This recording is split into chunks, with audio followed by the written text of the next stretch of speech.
Hello everyone, and welcome to the Fictional Vortex. So we are back with an interesting movie on what if Naruto had the power of Cami, Yami, and Shinigami. But before we start, I just want to remind you to please subscribe to my channel and hit the like button if you enjoy my content. Let's start the story. The heavens above, Shinigami's office. Damn it, damn it, damn it all to hell. How the fuck could this happen? Everything shook as Shinny's rage vibrated from her realm and through the heavens. And the mastermind behind this is a powerful mercenary named Volt, leader of the infamous mercenary group Kuro Inu. Son of a bitch, all because that idiot dark elf that is Yami Nichan's subordinate fell for the sweet talk of those humans. And now look at them. Gah, Olga had tried to fight back, but failed miserably. Afterwards, a few other nations were targeted, with those nations ran by the Princess Knights that are part of the Order of Chivalry. An alliance formed by Celestine to combat Olga. The first of the order to be subjugated was the Princess of Virtuous Beauty, Alicia Arcturus, along with a visiting member of the order and her dear friend, the innocent and shy princess Prim Fiori. Alicia was forced to surrender in an attempt for the imps to stop raping the nuns, but even when she and Prim were captured and imprisoned, they still continued their fun. Alicia was then broken by the minister of her nation, who revealed himself to be the traitor who created the opening needed for the mercenary and orc alliance to get the upper hand on her own forces. Around the same time, Prim was also broken by some of the mercenaries in her cell before both her and Alika were taken to Volt to complete the process. The next few girls to be taken for the new nation of service is the wandering mercenary, Maya, a former halfling turned human Ruru, and the mysterious Eastern Sea Miko, Kaguya, with Maya being captured while defending a village. Ruru being captured while defending her kingdom, and Kaguya being captured when her priestess warriors failed to repel the mercenaries. And just like Alicia and Prim, all three were broken by Kuro Inu, with Maya getting rode by her own former comrades and Ruru getting rode by orcs like Khloe. Kaguya had a seal similar to Olga, except it kills, but Volt found a way around the seal by having a red ogre and blue ogre are her first, breaking the seal, and her after getting rode in front of her captured fellow Miko and becoming a breeder for demonic insects due to a curse inflicted onto her. The final one that was Celestine's last line of defense was the final member of the Order of Chivalry, the Holy Knight, Claudia Levantine, who was betrayed by Graf Levantine, her own father-in-law, who sided with Kuro Inu for the sole reason of wanting his daughter-in-law to bear his child. The same man who was her foster father and teacher who raised her to become a holy knight, rode her in front of her husband and son who's also captured, Klaus Levantine. As soon as she was spent, Klaus was then killed in front of her, breaking her completely. And now, in order to protect her ECTS with all of the Order of Chivalry subjugated, Celestine was forced to declare defeat and give in to the demands of Volt to turn over her nation to be merged with his nation of service, where she'll be under its laws. During her speech, Volt forced himself onto before throwing her to her own citizens, who proceeded to have their way with her, breaking her as they fulfilled their fantasies.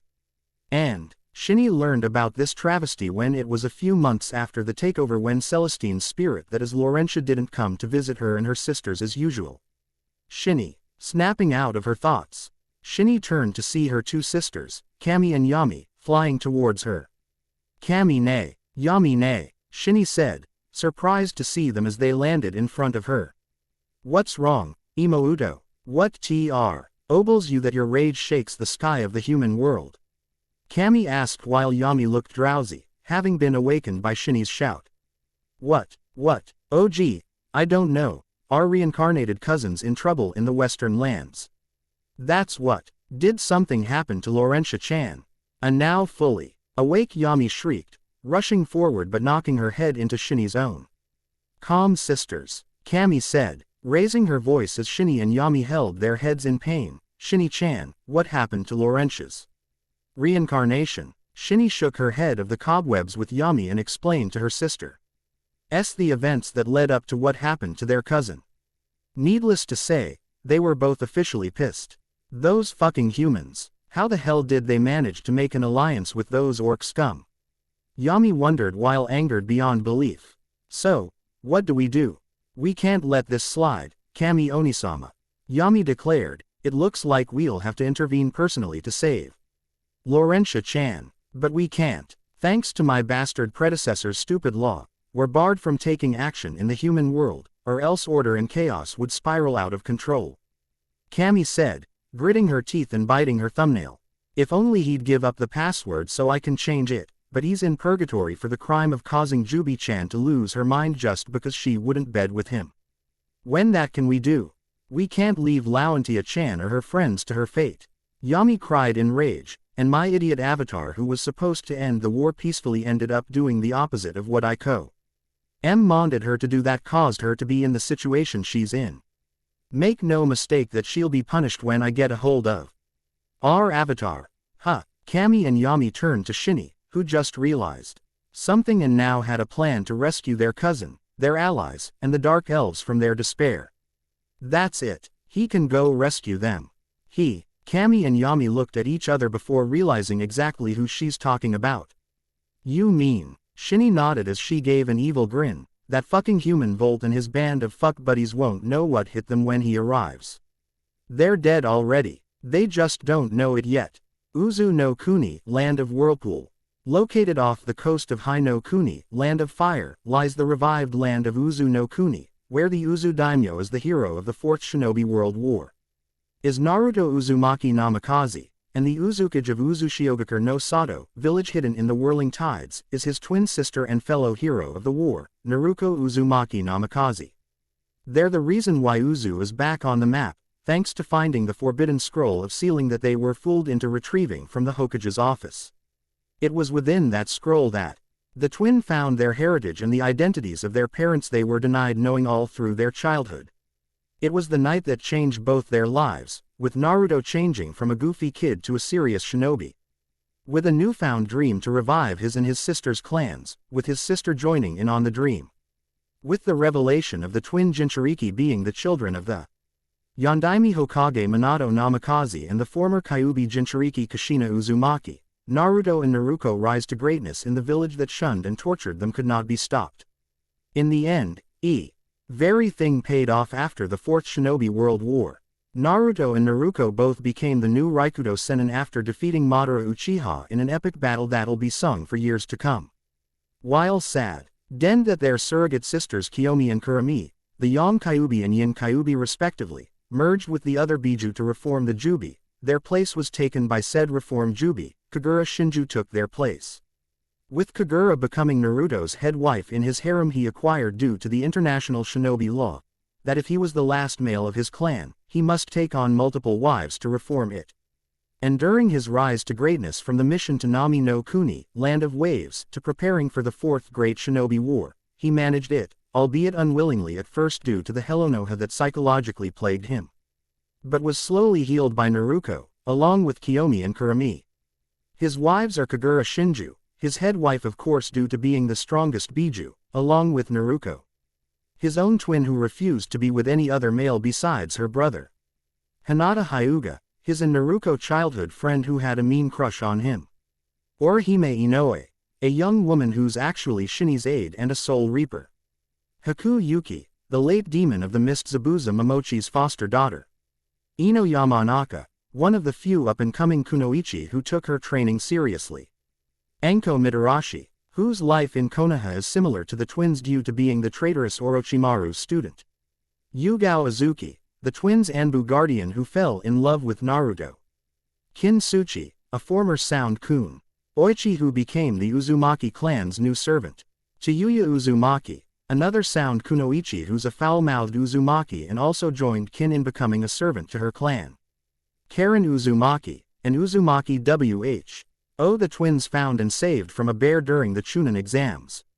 Guren Sushiro, the Sound Kunoichi's Junin sensei who can manipulate and form crystals who also became a servant upon her capture. Koyuki Kazuhana, a famous actress and also daimyo of Haru no Kuni, Land of Spring.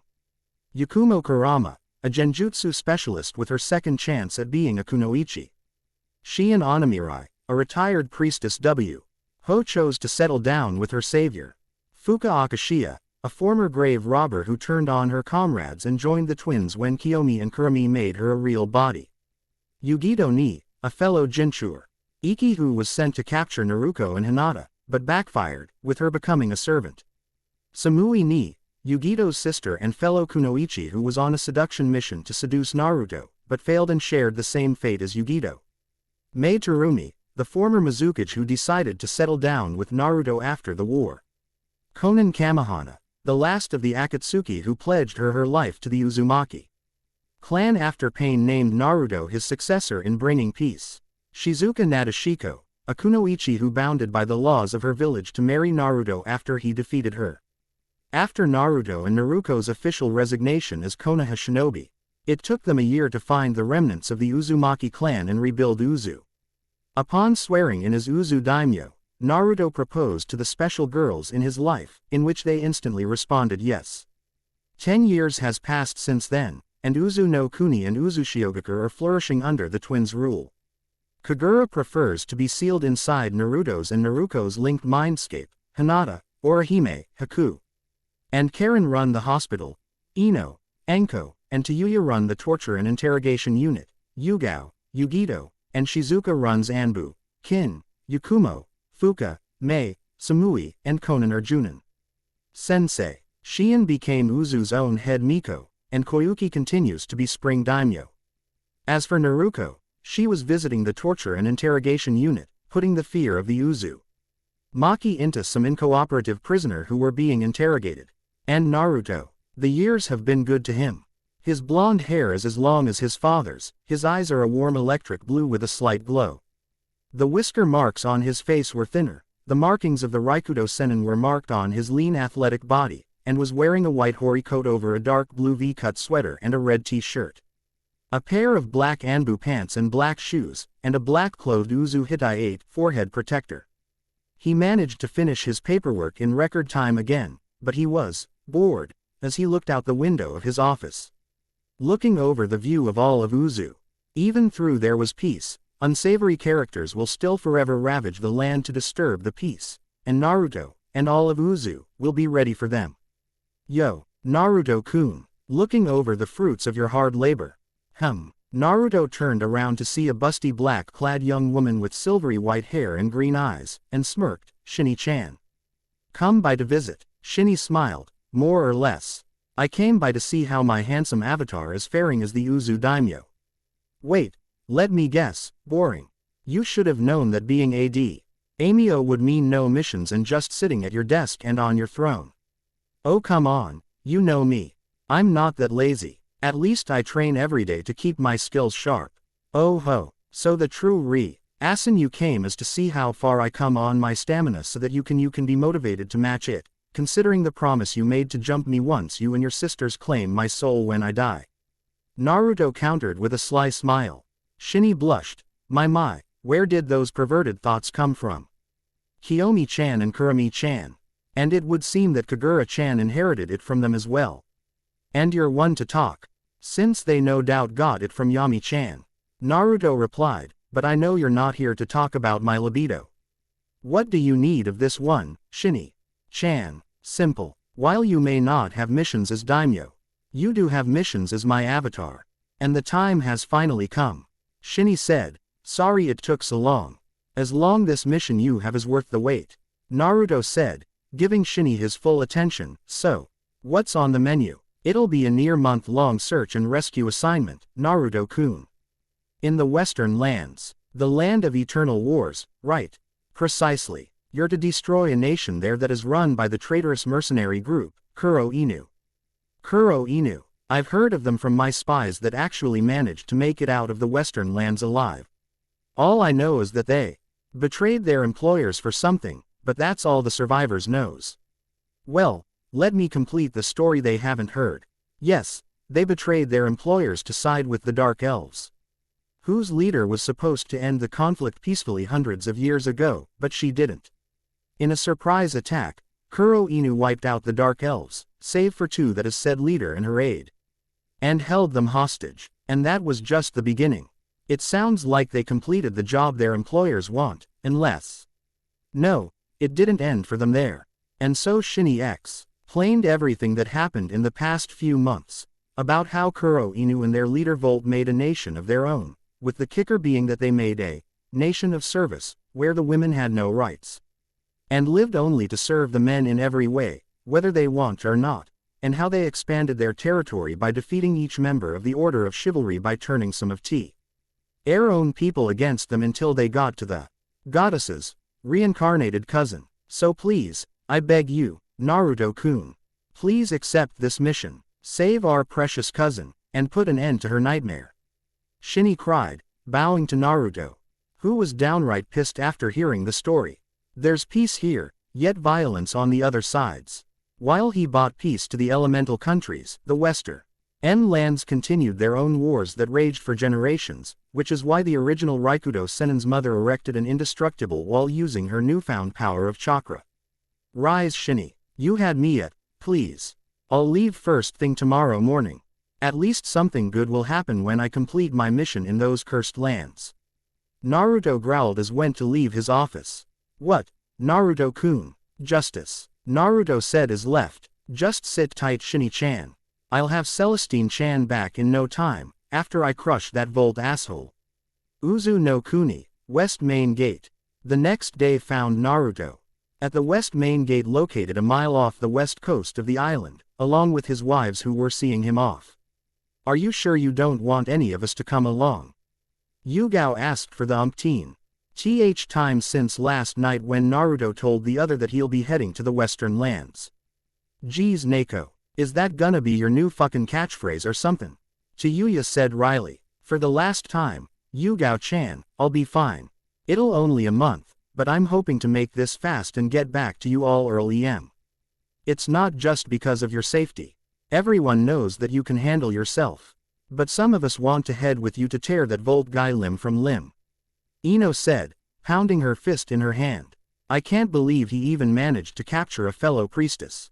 I thought Miko W. Arriers were strong enough to take down orcs. Shion said sadly. Apparently not strong enough, and they'll in the western lands. Could they have slacked off? Gurren wondered. They wouldn't if I was the one they're supposed to protect. Or else they'll die. Mei said sweetly, making the others sweat drop. Yeah, well, they failed, and when they saw Kaguya, the Miko, broken and begging for, you know what, they renounced her. Naruto grumbled. Geez, what a bunch of turncoats. I don't think they even realized that kind of situation they were in, the idiots. Anko said with distaste. Karen shook her head. The premises of this mission sounds like one of those hentai manga that'll sell. Lucky, our dear husband's off to interfere, like what should happen in those depressing hentai manga. Naruto-kun, could the reason you're not taking us with you is because you're worried that Kuro Inu will get a hold of us? Conan asked. Yes, but before you chew me out, I know you're strong, but Shin I-chan told me while I was packing that she wants only me to be on the mission. If there are a whole lot of people entering the western lands to head to that nation of service, it'll alert Kuro Inu. That kind of thing happened before when the nation was formed, and it didn't go so well for the ones invading, and ever since then, Volt and Kuro Inu has been in high alert.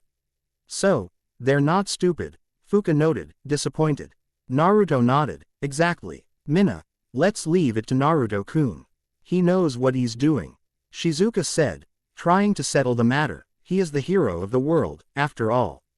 The more time he stays here, the more those girls suffer, and that's not cool, Samui added. So, let's not hold him up any longer. Naruto said with finality, go get them, Onichan. With pleasure. Naruto, you're in charge until I get back. Keep everyone safe. Naruto ordered, with Naruto smirking and nodding. I'm off. Love ya. With that, Naruto jumped onto the boat that would take him to the mainland on the coast of Hino Kuni. Nay Naruto-kun, why do I get the feeling that we'll have more harem sisters when you get back? Haku teased, with Naruto's face turning red. Considering your track record, Shinny sent you on this mission on purpose. Hinata added with a cute smile. Hopefully when you get back, we'll all spend some quality time together. Really girls, really, Naruto complained, the boat setting sail as the girls laughed at his expense. Just make sure they're just like us. Ones who really want to be with you and not because of your fame. Then again, I'm sure Kagura-chan will make sure your aura will attract them to you. Have fun. The girls in Naruto's harem shouted and waved as the boat sped up. Why you better prepare yourselves by the time I get back. Naruto yelled, shaking his fist at them.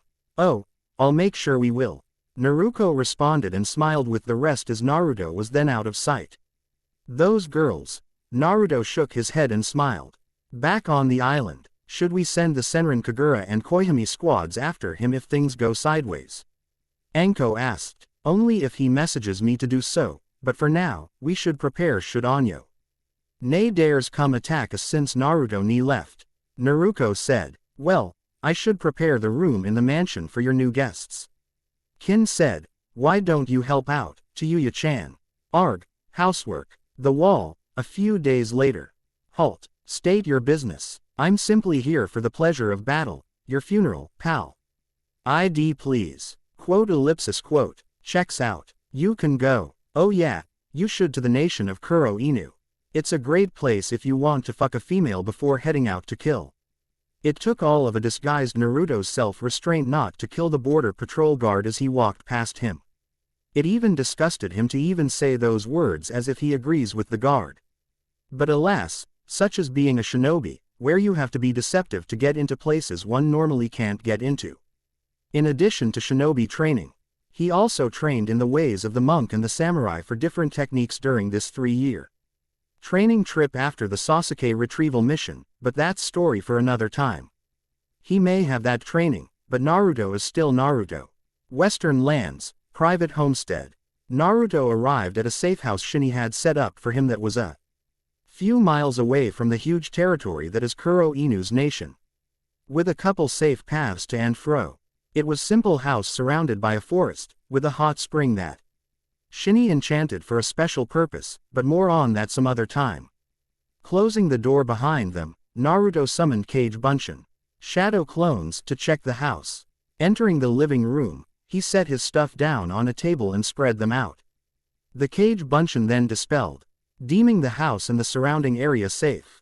Well then, putting on his shinobi outfit that consisted of black headband, a black leather trenchcoat over a black t-shirt, black Anbu pants, and black combat boots, he equipped 5 elemental scrolls with 2 each on the thighs of his Anbu pants and 1 behind them, a pair of kunai blades, a sheathed katana called Uzuken, Yukikaze, with its counterpart Uzuken, Murakumo in the hands of Naruto, a chakra sword called Sword of the Thunder God he got off a Konoha.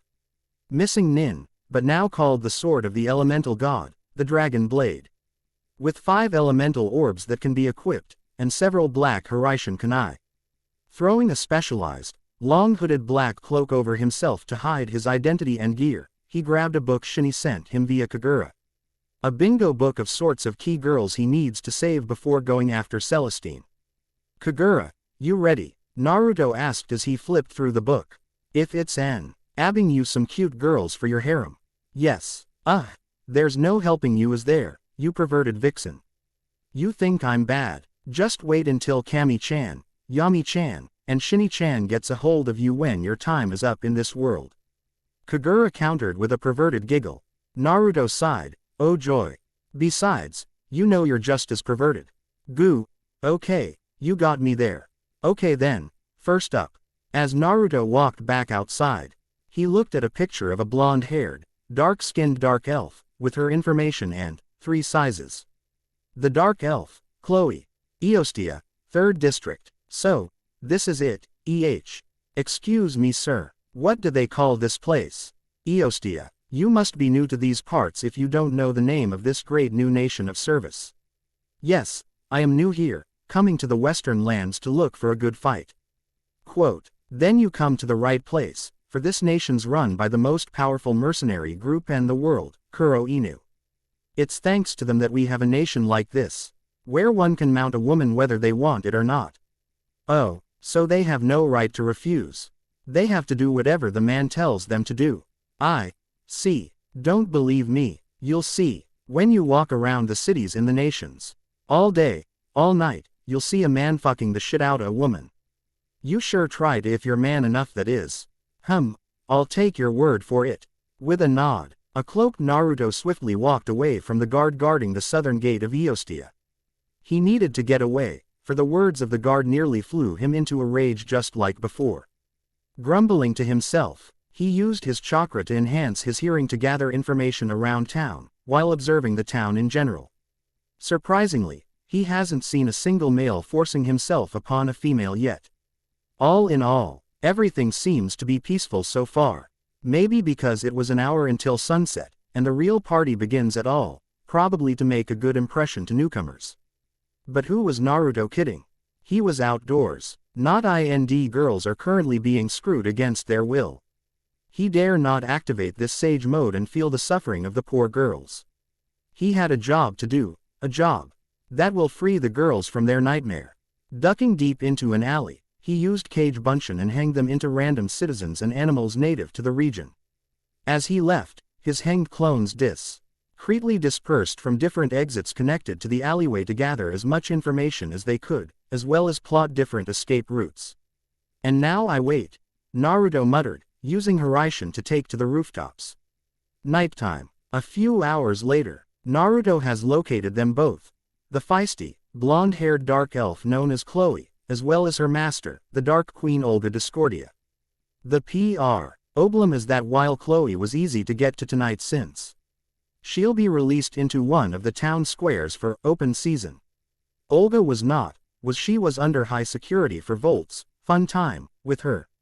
That's why Naruto plans to spring Khloe first, as no doubt she'll be willing to help Naruto free her mistress when the time comes. Once she's all healed up, of course.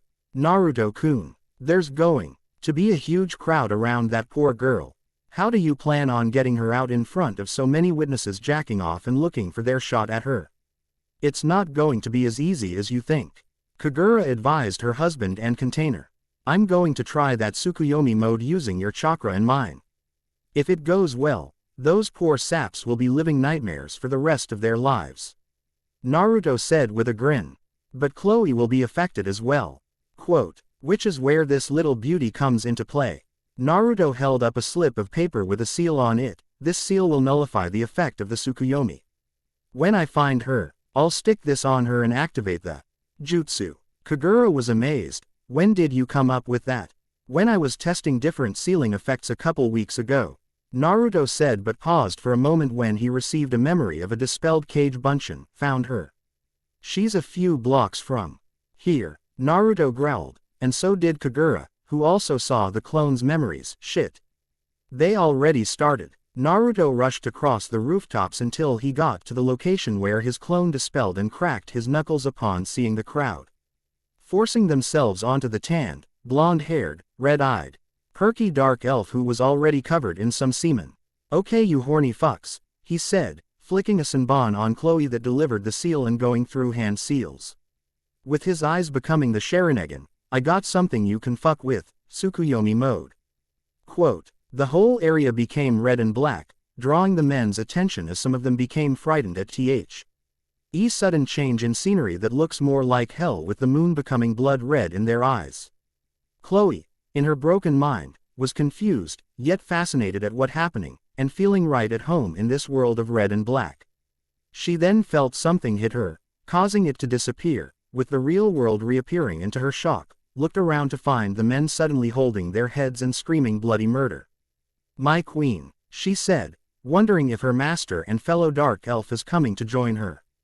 Sorry, but I'm not your master, said a voice behind her. Khloe looked behind to see a tall hooded figure that is Naruto, who picked her up bridal style, allowing her to see stormy blue eyes and strands of blonde hair. Who are you? She asked, looking at the hooded figure with lust. Your savior, he said as he jumped on the rooftops and started to run across them, employed by someone who wants a word with you and your master. But right now, I gotta get you back to my hideout. Baka tilde, you won't get far, Khloe told him as she gave him a sultry smile. Why don't you stay and finish what they started? Tempting, but no, Naruto said, noting how she was dealt a number as they got to the entrance where Naruto entered the 3rd district. Setting the blonde dark elf down, who started to finger herself in front of him, the blonde Jinchuriki took off his hooded cloak and put it on Khloe. Next, he put his hand on top of Khloe's hooded head, and Khloe felt something trickle down her body. That feels good, she shivered and was about to ask what did he do. But Naruto put a finger to his lip and put her on her back. To her delight in her broken mind, Naruto jumped in the nearby alleyway and headed to the exit. Khloe pressed herself tightly against Naruto's back, but was confused to see no one giving her and Naruto a second look. What was going on? Did he just camouflage her? Had your fill? A guard asked Naruto when he got to the exit. The girls were feisty, but had no chance. To answer your question, they were delicious. Naruto fibbed smoothly, something that Khloe sensed, but still, I sure there's some better girls out there to screw. Olga, Sama, Khloe thought, and would have said something, but was stopped when Naruto elbowed her, passing it up as a head scratch. Sound good. I'll be sure to pay her visit, and thank Volt Sama for it. Naruto said, lying his ass off and passed through the exit. 3 days. Plenty of time to plan her rescue. Naruto muttered so only Khloe could hear him, but first we need to get you back into top form first. With that said, he used Hiraishin to disappear once they were far from sight. Homestead safe house. Nay, Naruto-kun, what exactly happened to those poor fucks back there when you used Tsukuyomi? Kaguya asked as Naruto and Khloe arrived. They were ass-rode by horny demons from hell for 72 hours. Naruto answered as he went around the house. A fate worse than death. Kaguya stated, laughing at the rapists, misfortune, but the time should have been longer. Quote, true. Naruto agreed as they arrived at the back of the safe house where the hot spring Cami enchanted is. I know I said Shinny last chapter, but Cami makes more sense for what's about to happen. Setting Khloe down near the edge of the hot spring, he took the cloak off her and burning it to nothingness with a blaze-style jutsu due to certain fluids on part of Khloe's body that Naruto didn't have time to clean off. Luckily the seal on his own clothes repels such disgusting things. This better work, Naruto muttered as he placed Khloe in the special hot spring, causing it to glow. Khloe shivered as soon as her body came into contact with the water. Despite to being called a hot spring, it was comfortably warm, like a hot bath. Her blank eyes regained a portion of its original light, and some of her aches and bruises were slowly starting to fade away. What is this? She asked as she looked at her hands and saw the bruises on her skin disappearing. From what Shinny-chan told me, it's the springs of revitalization. Remain in here until I come back with some clothes and towels. Naruto told her and headed inside the safe house. The springs of revitalization, Khloe repeated as she scooped some water, let it flow out of her hand, and looked back at the retreating back of Naruto as her eyes slowly returned to normal.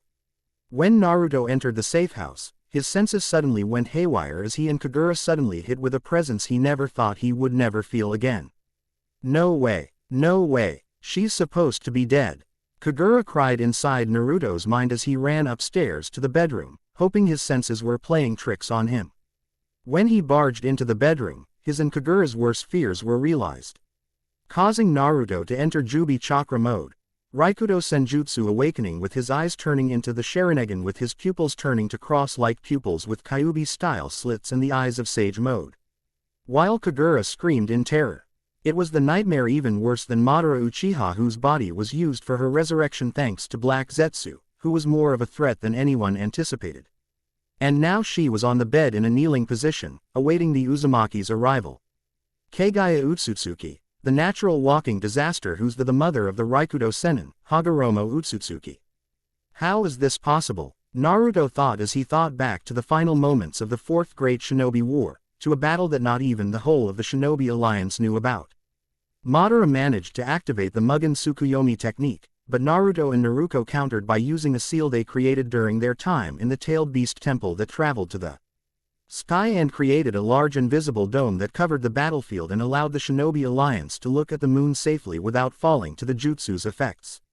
Angered by this, Madara took the gloves off and was about to eliminate the twins when Black Zetsu betrayed him by literally stabbing him in the back, proclaiming that he was not his will, but the will of Kaguya Utsutsuki.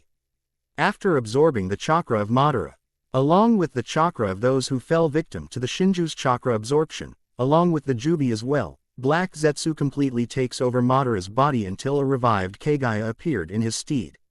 Looking to take back all the chakra in the world and rule over it, just like she had before. The power and pressure of her sudden appearance was so powerful that it knocked all of the Shinobi Alliance out. The battle that followed was taken to the skies above.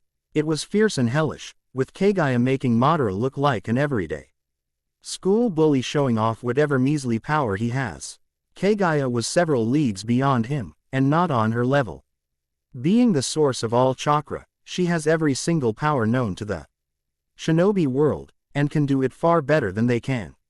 She's got the Sharingan, the Rinnegan, the Byakugan, the original chakra from the Shinju's fruit plus the combined chakra of those in the Shinobi Alliance, as well as the Jubi, weather manipulation, dimension summoning a step away from reality warping, untraceable and instant teleportation, an insane battle aura, bone manipulation, and versatile techniques that spell doom for the unlucky sap that gets hit by them. Which is why Naruto and Naruto didn't play around when fighting Kaguya with the power the Raikudo Sennin bestowed upon them, giving their Rinnegans a Sharingan-like appearance, but with more tomos, and enhancing their Kyuubi chakra modes. In the end, Naruto and Naruto won, thanks to the sacrifice of a dying Obito Uchiha, who bought the twins enough time to unleash Eda Seal augmented by their chakra chains to drain Kaguya's chakra and absorb it into their own. Black Zetsu tired to stop them, but the twin sealed his movements with truth-seeking balls in chakra receiver form. One side effect they didn't count on was Madara's power being absorbed into Naruto, and the Jubi coming along for the ride, it contact with the other Biju connected to the twins' Kazan. GA merge of the Biju back into the Jubi. Kiyomi, Kurami, and the rest of the Biju said their farewells as the Jubi became complete. But due to the bonds the Jubi returned to its true original form before it became the giant world tree known as Shinju, an extremely powerful and busty young woman named Kagura Shinju who was the childhood friend of Cami, Yami, and Shini before they became ascended to godhood.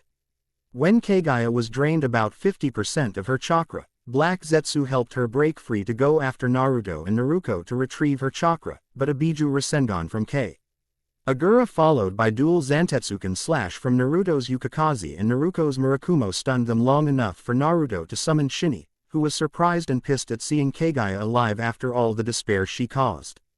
Black Zetsu then latched onto Shini to take her chakra, but ended up infuriating her and sent Black Zetsu's soul directly to hell.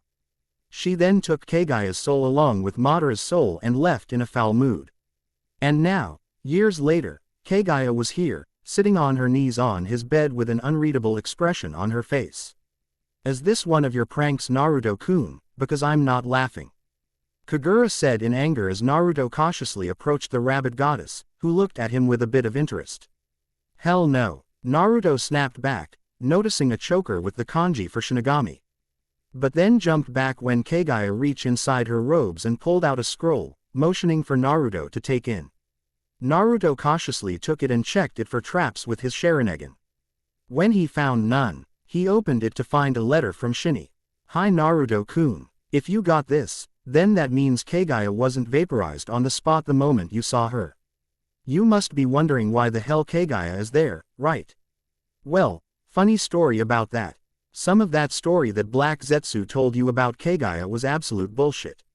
The reason she ate the chakra fruit was not only to end the wars, but to protect the world, not subjugate it. Black Zetsu was the cause of Kaguya's fall, and was never created by her either.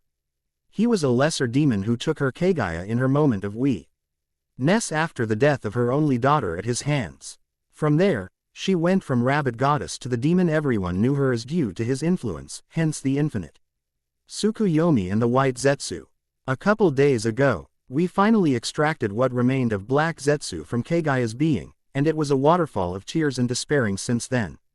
Since she wanted to repent and would do anything to do it, so after I had my fun with her, I put my seal on her and made her your servant so that she could assist you on your mission.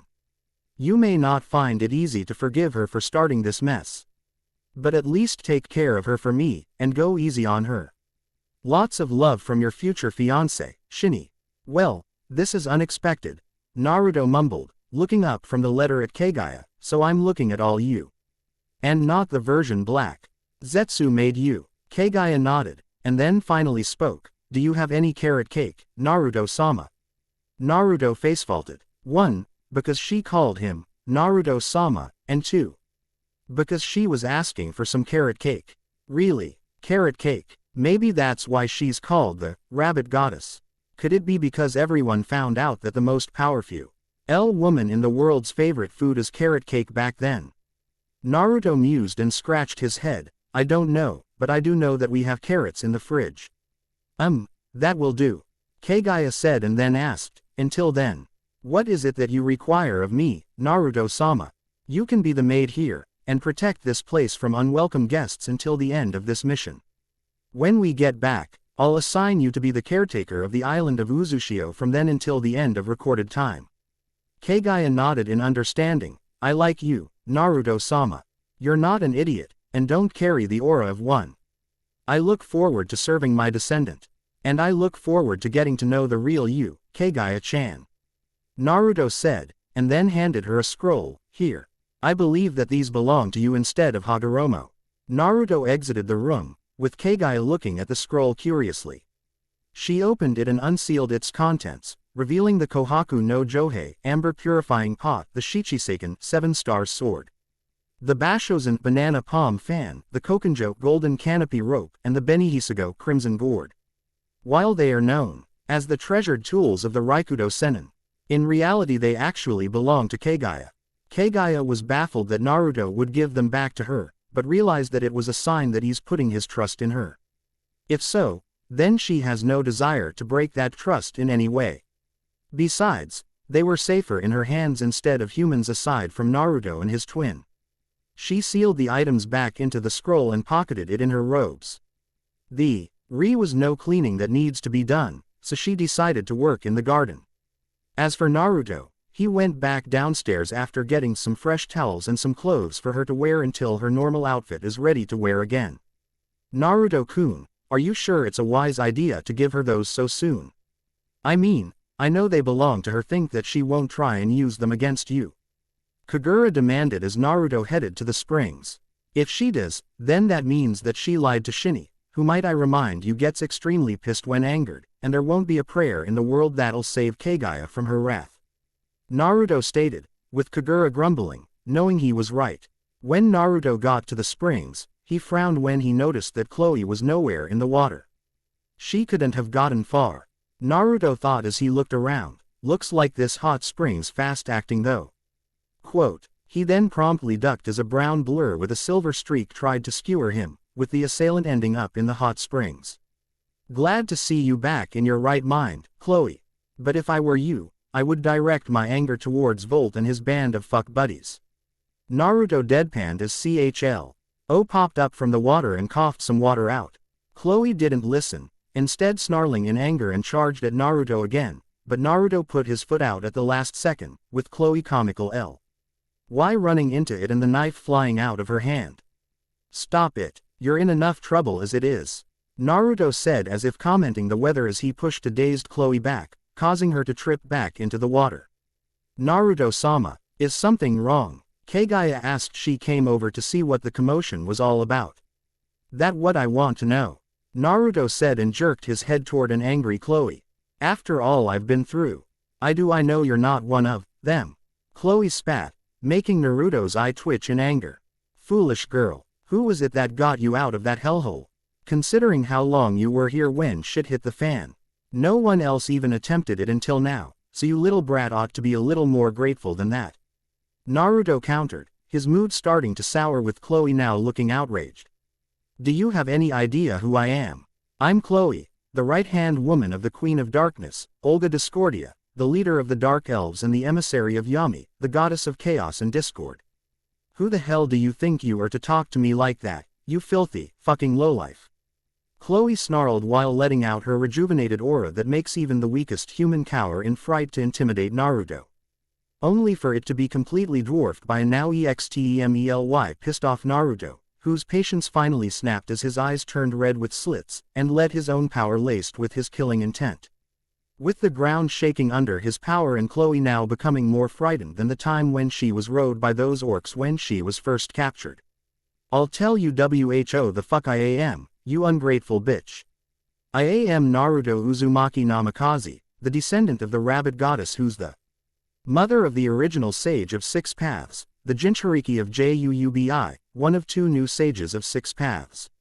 The son of Konoha's Yellow Flash and Uzushio's Red Princess of Death, the ender of the 4th Great Shinobi War, and the daimyo of Uzushio. Remember that, Naruto yelled, sending Khloe back to the other side of the hot springs with her slamming into a rock.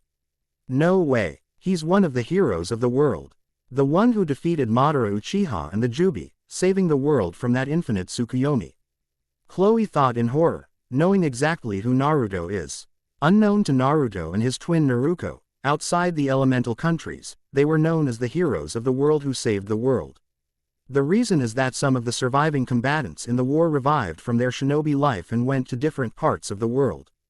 They shared stories of the war with other shinobi and warriors about the war. And because they all believed them, everyone knew Naruto and Naruko as the heroes of the world, and due to the western lands being directly at the western border of the elemental countries.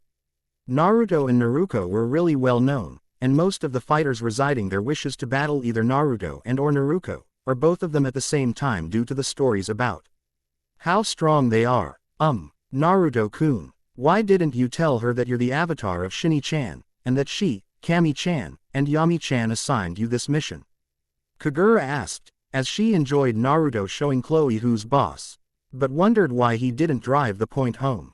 Why tell her about her impending doom, when it's more entertaining for it to come up at her unexpectedly? Nah, Ruto said as his eyes returned to normal and calmed down, making a note to have a camera on standby when Yami comes to visit after Olga Discordia's been rescued, just to catch the looks on the Dark Elves' faces when they meet. They'll be priceless. Naruto-sama, are you sure this girl can be of help in rescuing Discordia? Apparently she an idiot and would give away your cover during the mission. Kaguya stated bluntly as she narrowed her eyes at Khloe, who faltered under her and Naruto's looks. I doubt it. She's loyal to Discordia, so she won't blow it. What I have planned for her to a simple job that's easy. No more, no less. Naruto said, yawning and then stretched, I'm going to bed. Watch her for me, will ya? You're free to do whatever you like with her. As Naruto departed, Kaguya looked back at Khloe with a stern look. Apologizes are in order when you see him tomorrow. Kaguya said curtly and pointed to the clothes Naruto left, get dressed and follow me. We're heading to the nearby village. Along the way, you should reflect on your actions. Khloe nodded and got out of the hot spring to find herself pain-free after slamming into the rock from Naruto's power. As she got dressed in a simple t-shirt with track pants, she asked, so what do I called you? Kaguya looked at her for a moment before replying, Kaguya Utsutsuki.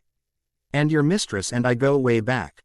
You're the rabbit goddess. Khloe realized, with Kaguya nodding as she finished getting dressed, my lady often talked about you during your days before you fallen. She's sorry that she wasn't able to get that demon out of you before you were sealed away. Kaguya's eye twitched at that as an evil-looking aura enveloped her. I see. If she knew that Black Zetsu was influencing me from the beginning, she and I will have words. Now come. I haven't had carrot cake for centuries and I refuse to delay my reunion with its deliciousness a second later. Khloe's sweat dropped at that and followed Kaguya out of the homestead. The next morning, Khloe laid on her bed in her room completely worn out, even after getting a full night's rest. But it gave her time to reflect, despite the many mishaps that included stopping Kaguya from destroying several places due to them not having carrot cake in stock until they finally found a bakery that had one. As the right-hand woman of the Dark Queen, Khloe took great delight in enslaving humans and teaching them a lesson via torture and or killing, thinking of it as payback for all the misery she went through as a child. That is until Olga entered an alliance with the mercenary group Kuro Inu to use them to get rid of her enemies, only for them to turn the tables, hence the gang are by the orcs and mercenaries until they broke. But thanks to her savior, she returned to her true self. But the memories of all her suffering had her seeing red and attempting to attack her savior, thinking of him as just another piece of trash human, only to find out who he really was the hard way. Naruto Uzumaki Namikaze, the hero of the world, the descendant of the rabbit goddess and sage of 6 paths, and much more. He was no piece of trash nor was no lowlife, he is sure as hell not to be fucked with. With a pedigree like that, I'm really lucky to be alive. Maybe I'll have a future with him one day. Quote, shaking her head of perverted thoughts that threatened to come out.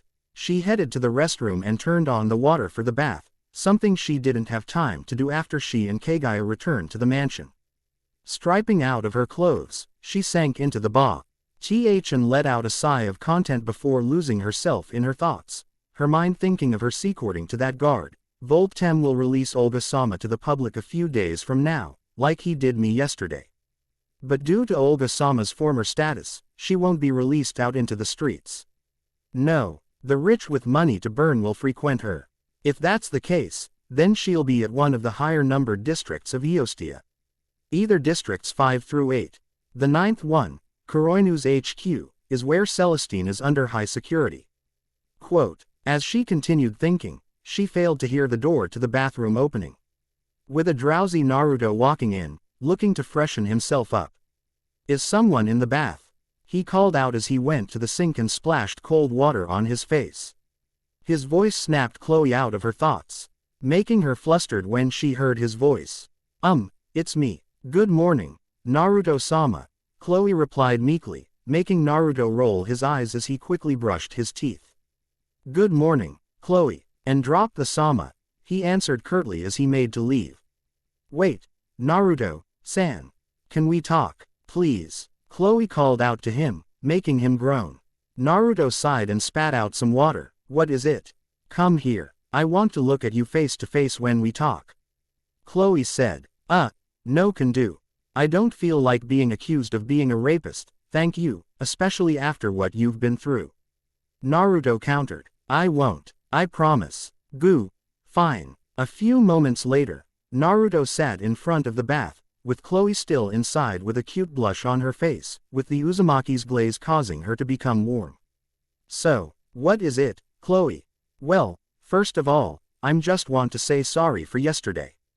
I should have never tried to kill you, nor be grateful of the life you gave back to me.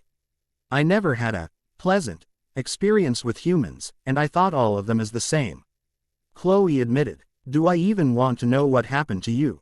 Naruto said, frowning at her, with her shaking her head. If I told you, you might be tempted to fire that powerful menacing ball I've heard about at that nation, and possibly kill my queen. I wouldn't go that far.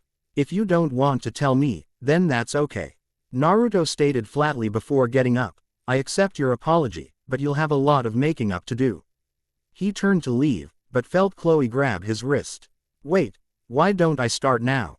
Join me, Khloe offered with a sudden grin. I'm not going for that, Naruto said, jerking his hand away and going to leave, but Khloe got out and latched onto his wrist again. All right, the truth then, Khloe said and kissed Naruto. I want you. You saved me, and I should thank you properly without the warm-up. Naruto raised an eyebrow at that and thought, what the hell? Was bound to happen sooner than later. Might as well go for it. Quote, go for it, Naruto-kun. Claim her, Kaguya cheered, holding a sign saying, all the way. Seconds later, Naruto's clothes were on the floor with Naruto himself in the warm bath with Khloe, engaging in a battle of tongues as he made out with her. She was not idle, as her hands roamed her fellow blonde's upper body, feeling his SCLED chest and impressive 8-pack abs. It was when she felt his entire manhood that she blinked. No way, he's bigger than Volt, she thought as he gripped his tool, measuring its length and girth with her slender hand. Well, at least he's not as big as those orcs are. Naruto smirked as he started fingering Khloe, getting an adorable squeak from her. Matt, there's no need for foreplay.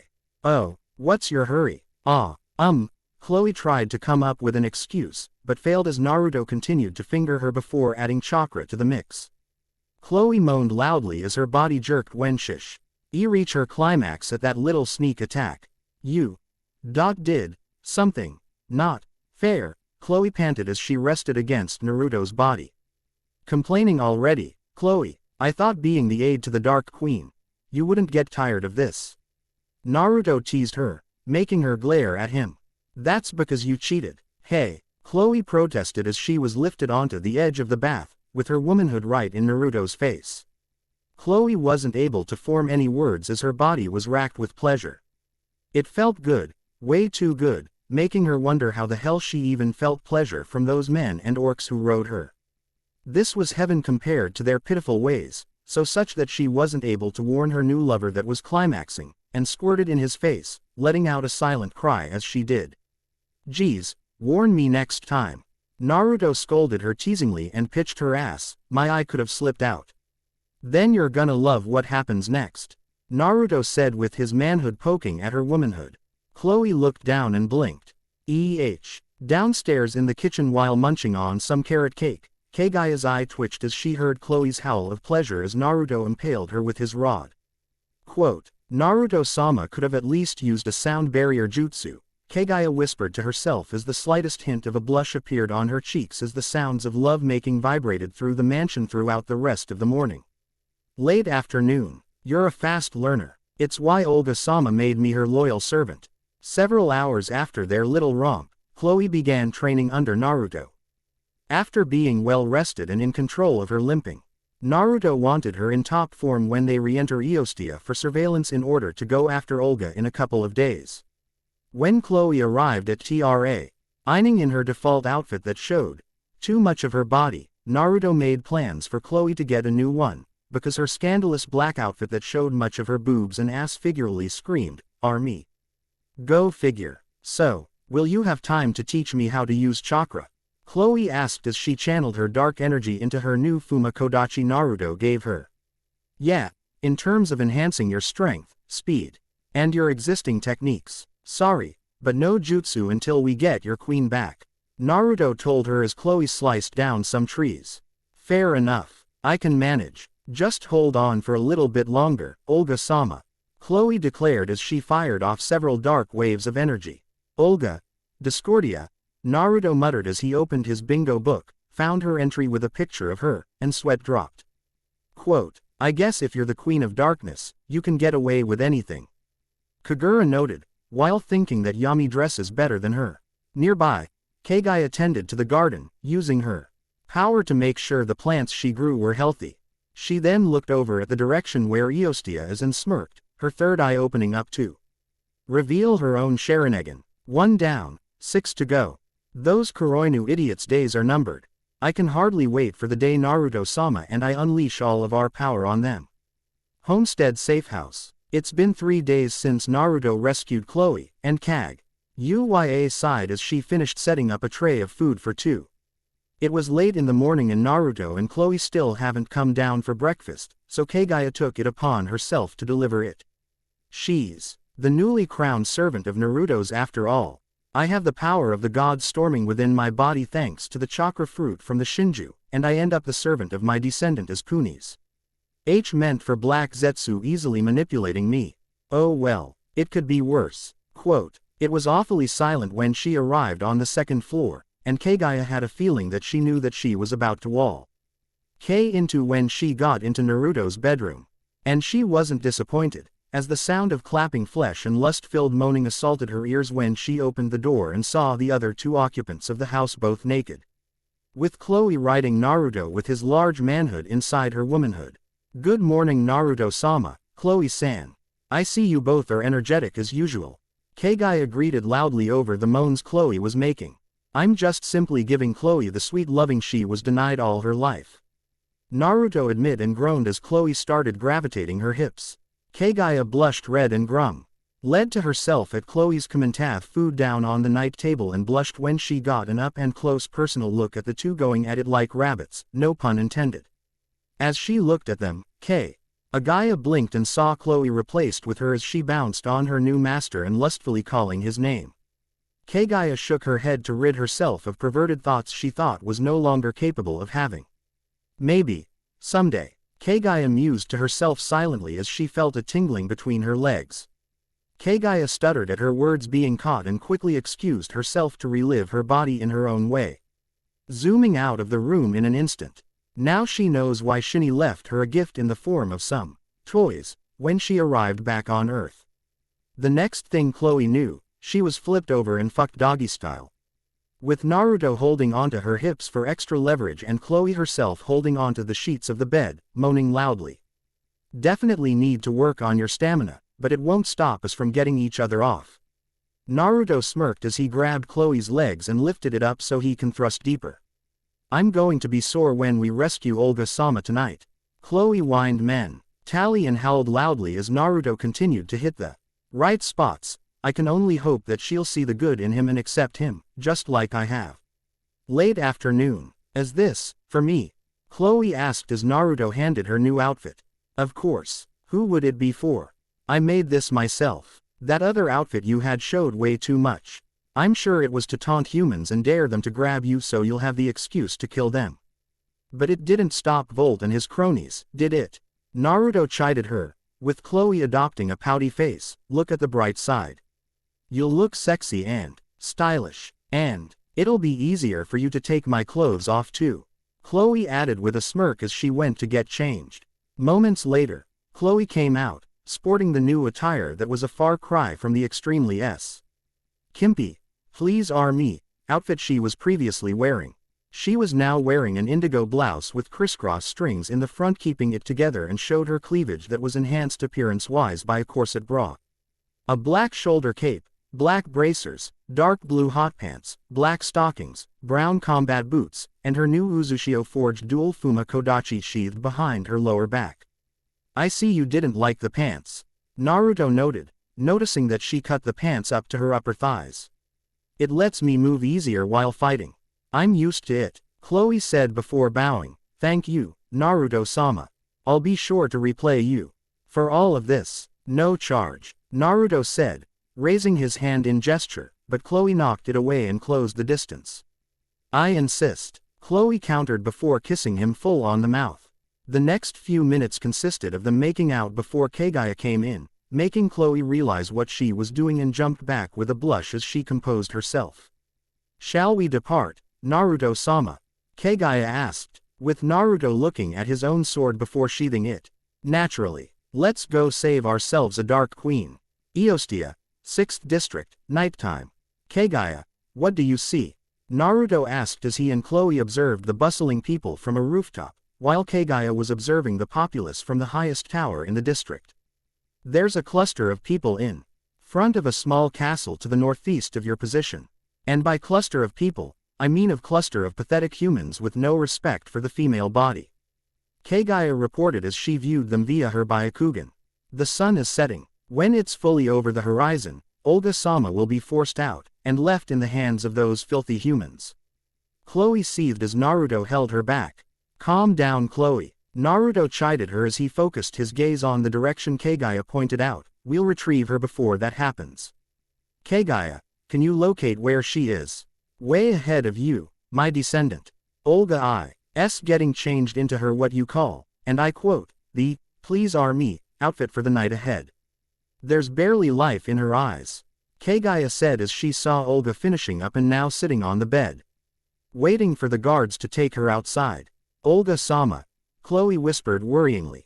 How many? Naruto inquired. Surprisingly, just 2. However, we better hurry before they get any ideas, if they're growing erections in their pants. Via their lustful thoughts isn't any indication. Kaguya growled and shut off her Byakugan. What is your plan? Kill them, retrieve Olga, and sneak out the way we came. Naruto said as they arrived at the small castle.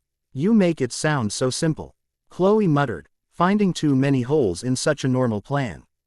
Naruto rolled his eyes as he grabbed Khloe by her wrist because making a huge vault jump from the rooftop to the castle roof. In my estimation, it is, unless Kaguya left something out. Naruto said, causing Kaguya to sputter as she glided alongside them. Awfully cutely. I did not. It's all clear, I swear. Kaguya snapped as her switched her Byakugan on again, but you better move. The crowd is getting restless and looks to be close to storming down the gate to get to Olga. Don't need to tell me twice. Khloe said as she stood up before Naruto wrapped his arm around her waist. Eep. Before she could say anything else, she found herself on the roof of the building that her mistress was in, causing her to be dizzy and held onto Naruto to keep herself steady. Sorry about that. The Hiraishin was the quickest way to get here undetected by the masses. Naruto explained as he pulled his marker off the ground. Why don't you wait here and... No, I'm coming with you to rescue Olga-sama. Khloe said angrily with a fire in her eyes that Naruto liked to see. With a nod to each other, they went to search for an opening to enter the castle. Meanwhile, outside the room that Olga Discordia was confined in, the two guards were getting restless too. I'm so fucking hard as steel, man. How about we go in there to sample the goods before he gets thrown to the wolves out there? That explains that budge. What's your hurry? That's why you get for focusing on those princess knights sluts. Still, how the hell did that elf girl manage to disappear in the middle of the elf hunt? She shouldn't have any will to use her dark magic that was sealed thanks to those collars. Well, if someone decided to take pity and be a hero, then it's their funeral. Those were the last words ever spoken by the guards as Khloe appeared behind him and snapped his neck, with Naruto slicing the neck of the other guard before he could react. You mean your funeral, you filthy pig? Khloe spat and kicked the corpse. She then nodded at Naruto, who nodded back and kicked the door off its hinges, making the only occupant of the room jump and stare at the newcomers in absolute terror. Oops, sorry about that, Olga-san. I would ask if you're okay, but that look says it all. Naruto said and scanned the room as Khloe was instantly at her mistress's side. Olga-sama, Khloe squealed as she hugged her against her chest. Loe, Olga answered back, Su. Nding, weak and wondering in her ladled mind how Khloe was looking better than the last time she saw her, when she and her were being used as toys a couple weeks back. Don't worry, Olga-sama. When we get out of here, Naruto-sama and I will have you back to normal in no time, and he'll help us exact our revenge, Khloe said excitedly as Naruto wrapped her mistress in a cloak to cover her. Naruto-sama, can you use the Hiraishin again to teleport back to the homestead? No, can do. Using the Hiraishin in Olga's condition will definitely have negative effects on her body, so we'll have to sneak out. Naruto grumbled, with Khloe looking worried. Then what do we do to achieve that? Khloe asked, holding Olga as Naruto was then setting slips of red paper with strange markings all over the room. Something badass and awesome, my cute little dark elf, but we might want to get out of this room first. Naruto replied with a wink. Khloe blushed and nodded as she helped Olga out of the rowing with his Uzukan, Yukikaze out. Naruto-sama, you and the elves have to get out, now. The humans below are about to run down the gate and storm the castle. Kaguya warned her descendant and master, it may be dumb luck, but the back way is clear. You can use the window in the room ahead to escape from there. Kaguya, what's wrong? Naruto asked, hearing her pause, before hearing a loud crash from outside. They're coming, Khloe shouted as she looked out the window, before there was a warping sound. Wah! Kaguya, Naruto asked, seeing Kaguya had just arrived with an exasperated look on her face. Your father's jutsu may not be safe for Olga, but I just remembered, my teleportation is. Kaguya declared as one of her dimensional portals opened behind them and promptly pushed them all through. As soon as the portal disappeared, the horndogs swarmed the hallways of the castle to the room where Olga was being kept. After much pushing, shoving, and stepping over each other, one of them managed to open the door, only to see no exotic queen of the dark elves, and catch a glimpse of the room littered with red paper with strange markings, before a bright light engulfed the poor saps and everyone else in the castle. For the rest outside, there was a huge explosion that obliterated the castle and everyone inside it, drawing screams and shouts from everyone trying to get away from the falling debris. Homestead. The portal opened above the springs of revitalization, expelling Naruto, Khloe, Olga, and Kaguya over it before closing. While Kaguya floated down safely, Naruto grabbed onto the two dark elves and used his wind chakra so they could float down safely to the ground and not dirty the sacred springs. Mission complete, Naruto declared in triumph and handed a weary Olga to Khloe, who proceeded to quickly strip Olga out of what little clothing she had. Now then. With a nod to each other, both Naruto and Khloe took a hold of Olga and slowly lowered her into the springs. In an instant, a little light started coming back into Olga's eyes with her bruises and such from her many Rs were disappearing. Keep an eye on her, Khloe-chan. I'll go get her some fresh clothes and towels. And Kaguya, you watch her too. Since she's the queen of dark elves, well, I understand. Here, this is her staff. I used what you call fuinjutsu to get it away from her. She can summon it at will. and uses it to augment her dark magic. Kaguya explained as she handed said staff to Naruto. I put a seal on it so she won't be able to summon it for now. Thank you, Kaguya. I'll be right back. As Naruto went into the safe house, Kaguya sighed and protruded her own unique chakra chains from her back, which all started to move as if they had a life of their own. Kaguya-sama, what? Chole started to ask. But Kaguya silenced her with a look. I don't deserve to be called Kaguya-sama, not after my sins. Kaguya muttered bitterly as she watched Olga recover. Well that's why. You're in Naruto-sama's care, to atone for them. You have a new beginning, just like Naruto-sama gave me mine when he saved me from Volt. Khloe said brightly, which made Kaguya smile a bit. Meanwhile, Naruto made his way upstairs and retrieved a long black robe, some underwear, and fresh towels. I should really move these near the back door so it'll be more efficient. That aside, both Dark Elves, Khloe and Olga, has been retrieved. With their disappearance, Celestine San and her Princess Knights are going to be difficult to save because of the inevitable increase of security. No matter, I will save them, believe it Dadbaha. Naruto looked out the window to see the clouds darkening over the homestead, along with a massive spike of energy from Kaguya. Feels like someone isn't very happy. Quote, sounds like someone's awake from their long nap, Kaji Ra. Naruto countered as he ran down the stairs. Hey, a lovely wife like myself has to sleep sometimes. Kagura retorted and blew a sour raspberry as Naruto arrived outside. Crap TT Ibeo. Olga, calm down, now. I know you want to get back at those humans for shaming and defiling you, but now is not the time. You still need to recover. Kaguya chided the Queen of Dark Elves. Kaguya, release me now. Those humans in that kingdom. All of them in this world. They deserve to die, and I will follow through. Olga screamed as dark energy radiated from her. Not every human in the world is responsible for what happened to you. In fact, if anyone's responsible for your enslavement, it's you for letting those mercs into your domain where they got the jump on you. Khloe-chan, and the rest of your people.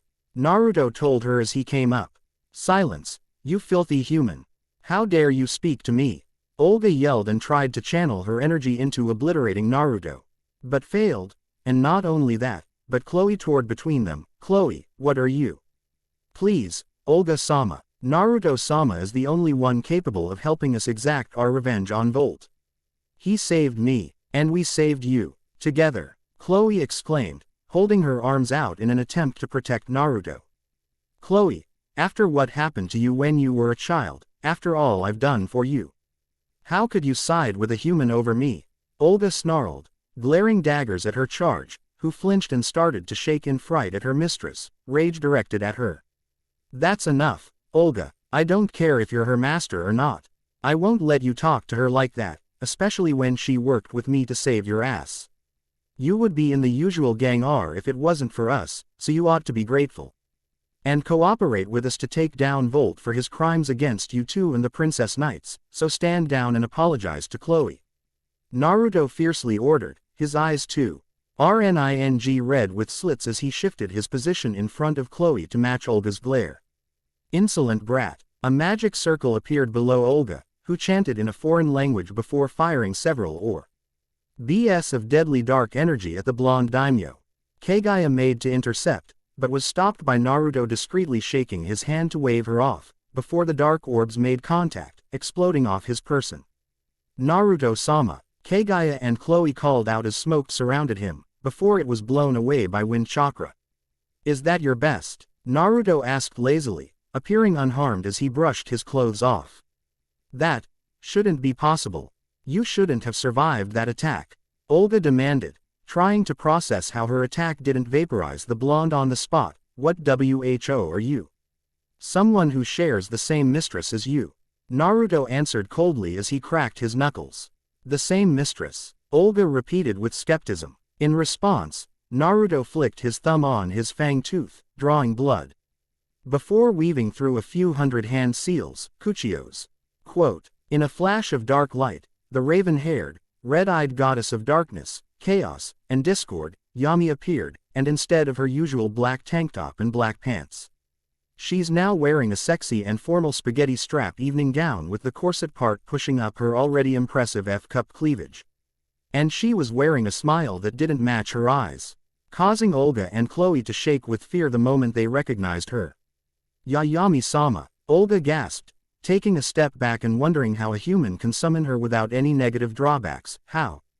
Why? It shouldn't be impossible. Hello, Olga-chan. Glad to see you doing so much better after the consequences of your actions came back to bite you in the ass. Why? Amy said in an extremely sweet voice before turning to Naruto. Narukoi sweetie, can you and Lil Khloe-chan skip along for a bit? Me and my dear, Olga-chan are going to have a little talk. Olga looked in horror at how affectionate Yami was talking to Naruto, who nodded with a smirk. Then I won't keep you ladies from your reunion. Let's go, Khloe-chan.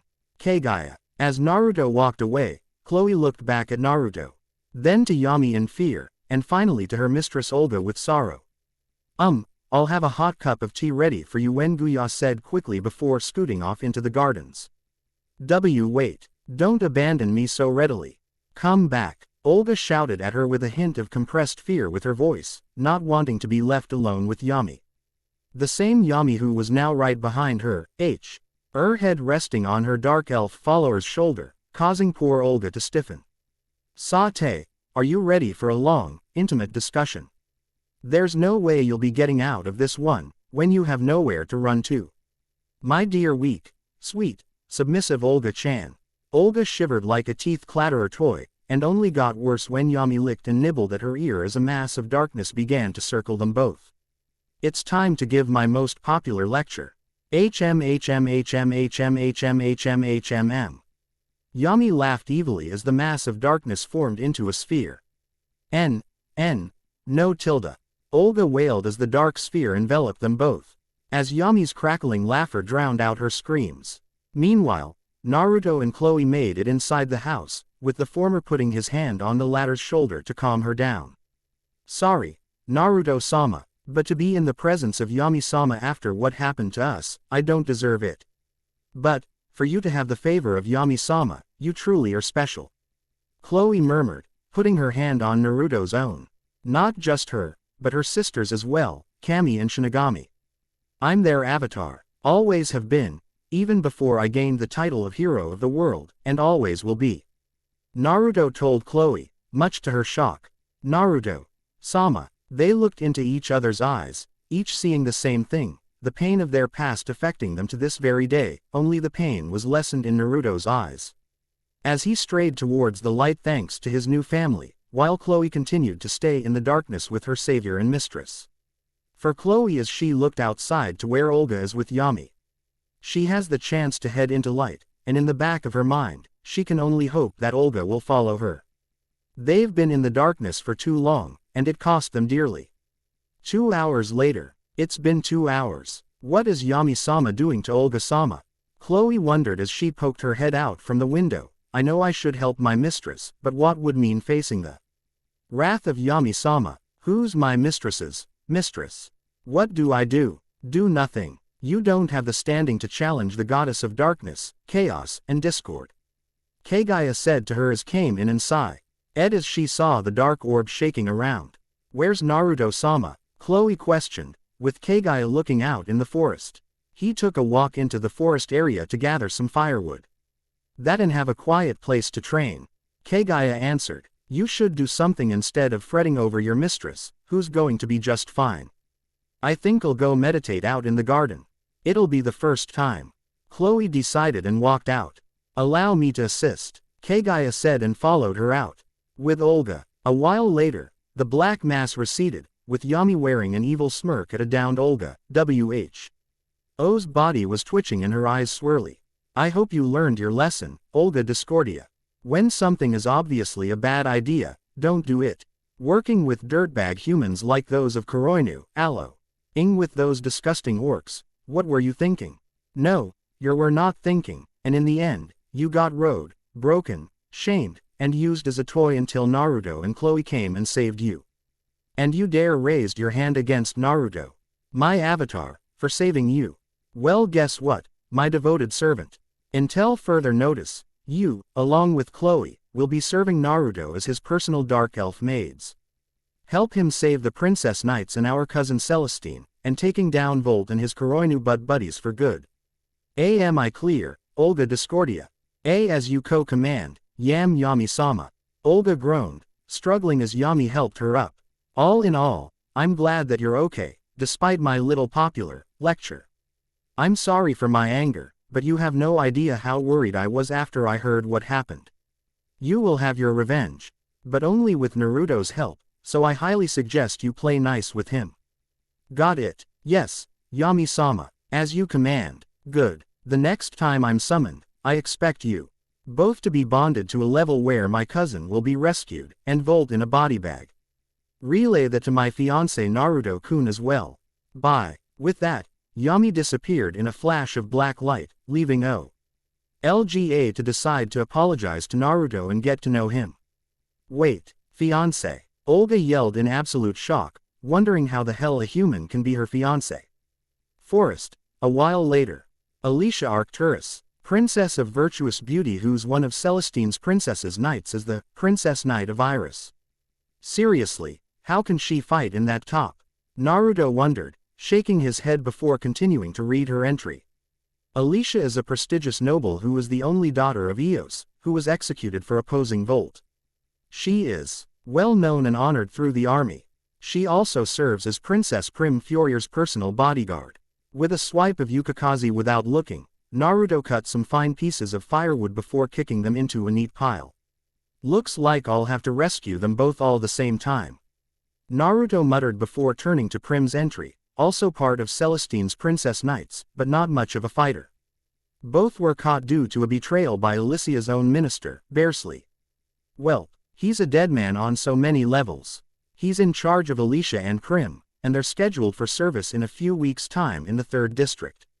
Naruto turned around to find an awfully timid-sounding Olga, who looked a bit shy. But because you rescued me and Khloe, no doubt the plans will change. Volt, despite the piece of filth that he is very intelligent, and will use the Princess Knights as traps to get to you. Olga continued as she slowly walked towards him. Thanks for the heads up. Naruto replied and snapped the book shut. More importantly, are you okay? Yami-chan sure did a number on you. I will live. But you, the hero of the world, I'm at a loss for words at how you can court my mistress who is a goddess beyond mortal men, and she isn't enchanted so easily. The fact that you are her fiancé means that you're one of those rare few men born that are destined for great things. Given how you're the hero of the world, I see that you fit the mold. Olga said. Nd caressed his cheek until Naruto gripped her wrist. You're acting awfully nice all of a sudden. Did Yami quell your anger that much? No person can do a complete turnaround that quick. Naruto said skeptically while frowning at her. Olga couldn't blame him for acting this way with her. She tried to kill him after he saved her after all. Believe me when I say that I'm thinking properly now, Nd feel the need to make up for my previous transgressions after what you did for me. Olga said and leaned in closer, and I have a pretty good idea about how Yami-sama wants me to go about it, if you don't mind. Lady Olga Discordia, you just got out of the spring of revitalization that restored your virginity along with that protection charm, and survived 2 hours with Yami. It's too soon. At least me and Khloe did it the next day. Quote, Khloe, as I suspected, you did claim her. Olga hissed with narrowed eyes.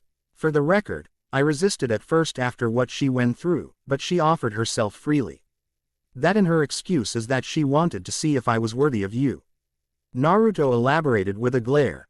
The tension increased between them until Olga backed off first with a smile, happy that someone like her savior is man enough to smart back at her without fear of retaliation. I see. Are you married? Olga questioned nicely with a tilt of her head. Happily, with 21 wives who enjoy taking my Uzumaki stamina for a test drive.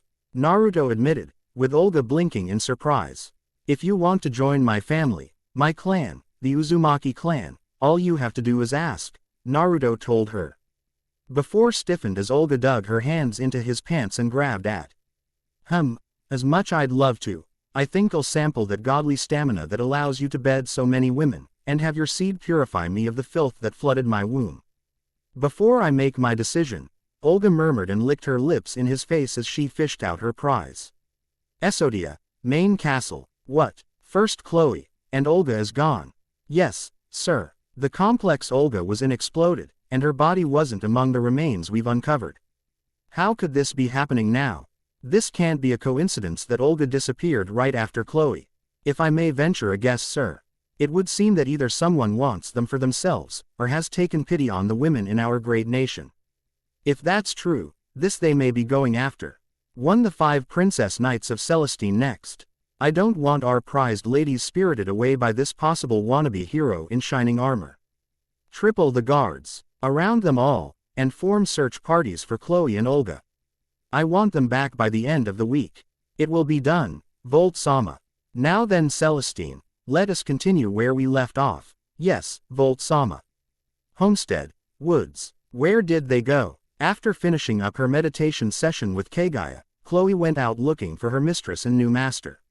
She used the bond she has with Olga and tracked them deep into the woods. Naruto-sama, Olga-sama. A few seconds later, Khloe walked pasted a few splinters of logs to the clearing where her quarries are, only for her face to turn red upon seeing her masters. The two finally broke the kiss, leaving a trail of saliva that broke apart, and panted for some much-needed air as they looked into each other's eyes, each seeing the darkness they've endured in the world they live in, and for Olga. It further confirmed the belief that someone like Naruto is the one for her. With that in mind, Olga finally ceased with the teasing warm-up and pulled out her prize, finding little disappointment at Naruto's size and girth. Damn, she's good, Naruto thought as he stroked her long hair and brushed his hand on her ear, noting that they're sensitive when she shivered at that. Olga, if you want to stop right now. I understand. Naruto started after sensing Olga's negative thoughts, but Olga put a finger to his lips. Silence. Just make me forget how that bastard took me. Upon reading her eyes, Naruto didn't disappoint, smirking as he grabbed her hips and thrust upwards, claiming the virginity of the Dark Queen, who threw her head back and cried out in pain and pleasure. Blonde hugged her close and used his aura to calm her and lessen her pain, coating his hands with green chakra, the sign of the healing jutsu. He didn't want Olga to be in any more pain than she previously endured. Olga, he whispered as she returned the hug. This is nothing. She moaned and started moving her hips, no longer feeling pain. I want to forget what those bastards did to me. Please, Khloe, Naru on. Olga wailed as Khloe then raised her arm and licked her armpit, tickling her hit one of her other sensitive spots.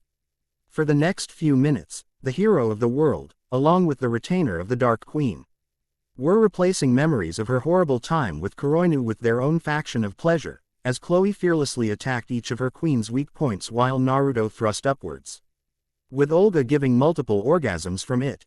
You're enjoying this, aren't you, Olga-chan? Naruto mused playfully as Olga was then lowered on her back so her blonde savior can fuck her in the missionary position.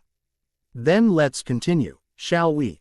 As Naruto continued to make love to Olga with Khloe's assistance, Kaguya watched from a distance with Yami, so decided to stick around to watch. Now that Olga and Khloe have been rescued, it's going to be difficult for Naruto-sama to retrieve the 5 princess knights before going after Celestine. I would like to help like I did before, but me being there would be overkill, Kaguya said, with Yami nodding in understanding. I know. That's why I contacted help. Yami agreed with a smirk, and turned to the side. Isn't that right? Ayane-chan. Hey, Naruto-kun may be the hero of the world, but he's more of a tank. That's why he needs a sheath expert like me, so, Ayane, formerly of the Mugen Tenshin, is here at your command T. Oh, help Naruto-kun, as soon as he done satisfying a certain Dark Queen. At last, their ears were assaulted by Olga's loud orgasmic cry as she climaxed. Homestead. Well, sometimes that can be subverted, but only if the girls want it. And speaking of maids, they were now dressed in French maid attires, with Khloe wearing a skimpy miniskirt one and Olga wearing a surprisingly modest long skirt one. Olga herself needed no training from Naruto, since he has no knowledge in magic, but is interested in the applications of chakra, and is currently trying to make her own chakra to possibly enhance her magical powers for the final confrontation with Volt. As for Naruto, he was planning his next move when he goes to free the next princess knights of Celestine, Alicia Arcturus and her younger sister, Prim Furior. When Volt's mercenary force invaded her country and held her people hostage, Alicia surrendered herself as a prisoner in exchange for ensuring her subjects' safety, only to learn that her prime minister, Beerle, betrayed her and detonated a bomb within the walls of her castle, allowing Volt's forces along with his monster allies into key passages to launch the surprise invasion, causing Alicia, her subordinates, and Prim to meet the same fate as Olga and Khloe. Naruto-sama, allow myself and Khloe to assist in this rescue of the Princess Knight of Iris. She may have been an enemy in the past, but not anymore. She, Prim Furior, their fellow Princess Knights, and Celestine do not deserve their fates. Olga said in a stern tone to Naruto, who nodded in understanding, but shook his head. I agree, but I can't take you or Khloe along on this op. Trust me that you will come along for the finale, but I don't want to take the risk of you or Khloe losing your tempers just in case Volt is nearby. I'm operating on guerrilla tactics here when it comes to rescuing you and the others. I cannot make Volt knowing about me until the right time. The only reason I brought Khloe along to rescue you is because of your connection with each other. Khloe could keep her mind focused on rescuing you, but I can't say the same when I take either of you along to save the Princess Knights. So, if you two can prove that you can keep your minds on task and not get distracted if Volt or his inner circle is nearby, Naruto explained as he sheathed Uzuken. Yukikaze, with Olga looked crestfallen but nodding in understanding. I understand. You make sound points when it comes to us. Even I can't guarantee that I could keep my composure when returning to the kingdom where my days were full of non-stop violation. Olga admitted with some reluctance as Naruto put a hand on her shoulder. Please Olga-chan, be patient. You do that, and I may have something to sat your rage before the upcoming battle with Volt. Deal, Naruto promised with a smile. I shall relent for now, and await to see what you have in store, Naruto-sama. And may I say, good luck in rescuing the Princess of Iris and her charge. Olga said with a bow. Atta girl, Naruto murmured before kissing Olga on the cheek. That caused Olga to blush and stutter before striding away to find Kaguya to better understand the application of chakra. Naruto smiled at her retreating form before hopping onto the carriage he will take to infiltrate Volt's newly established kingdom in the land of Selinus. Naruto looked up Tawa, RDS the source of the voice to see the violet-clad kunoichi, Ayane, sitting on top of the carriage sucking on a lollipop with an amused expression on her face. Ayane, when did you get here? Naruto questioned with a slightly surprised look. Yami decided that Kaguya can't be your wing girl due to her being overpowered as hell, so here I am, ready to help you save some chicks. That and I had nothing beamed in bored tone. Ayane is a former ninja of the Mugen Tenshin clan who's now part of the anti-demon ninja squad.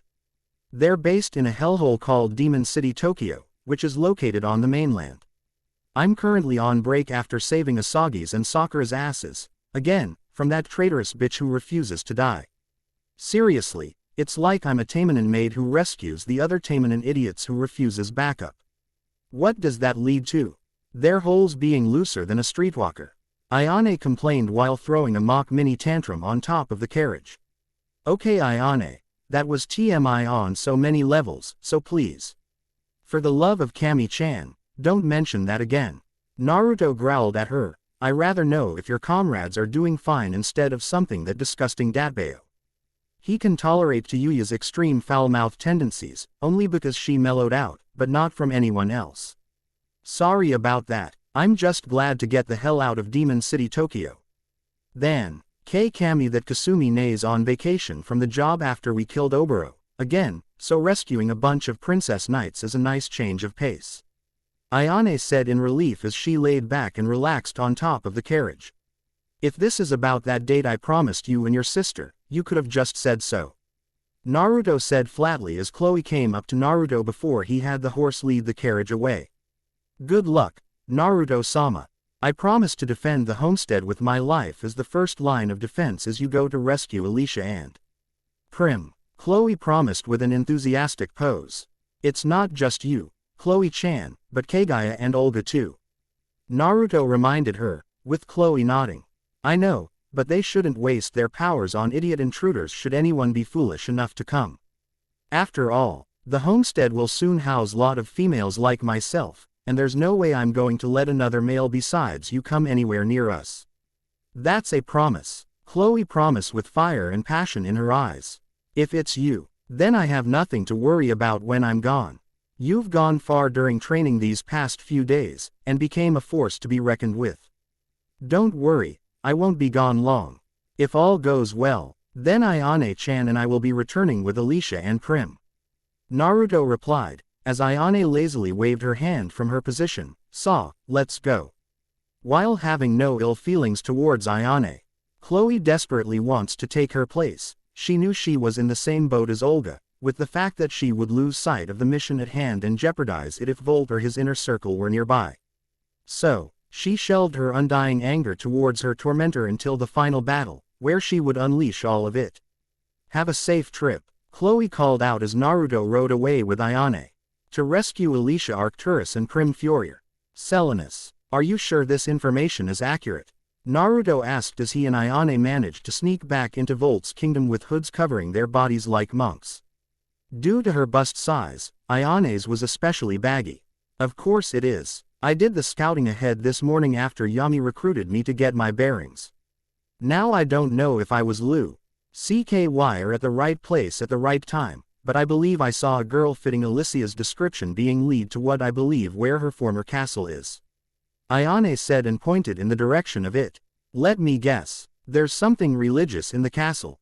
According to Alicia's dossier, there's a cathedral inside that the nuns frequent, and Alicia herself at times to pray to Kami-chan. Nothing wrong with being religious. But it sure didn't help her or Prim, and didn't stop that Beerle from betraying them and feeding them to the orcs.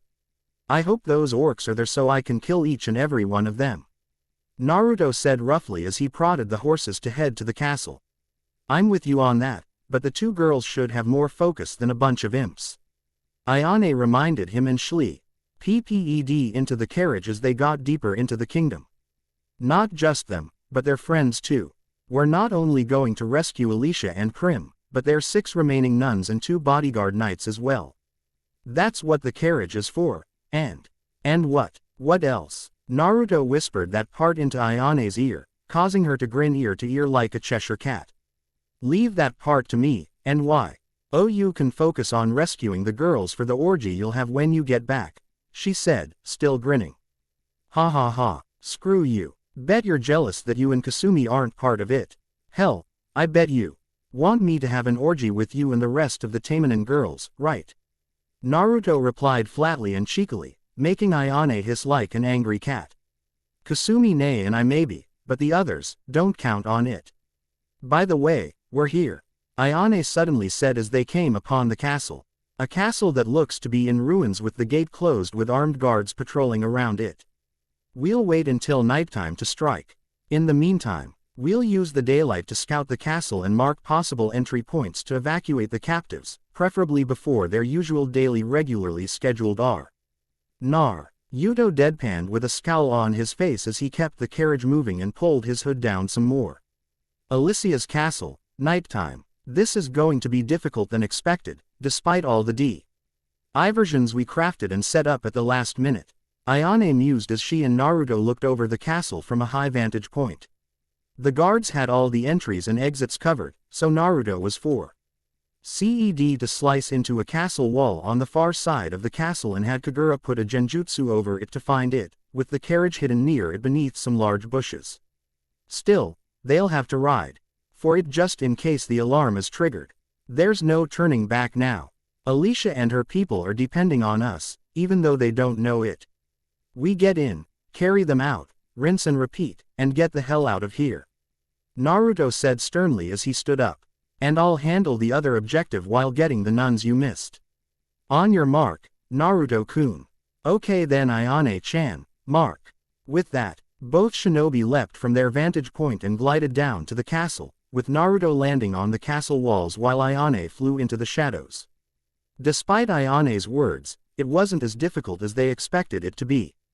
The guards were as dumb as doorknobs, not even doing their jobs properly and lazily walked about, talking about their glorious conquests consisting of having their way with the many women of their nation of service. Naruto also eavesdropped on something disturbing concerning Prim and Ruru. For Ruru, they used a similar kind of magic to make her body grow from a childlike halfling to a voluptuous young woman. Albeit it was a painful process, and they brutally gang-rode her while it happened.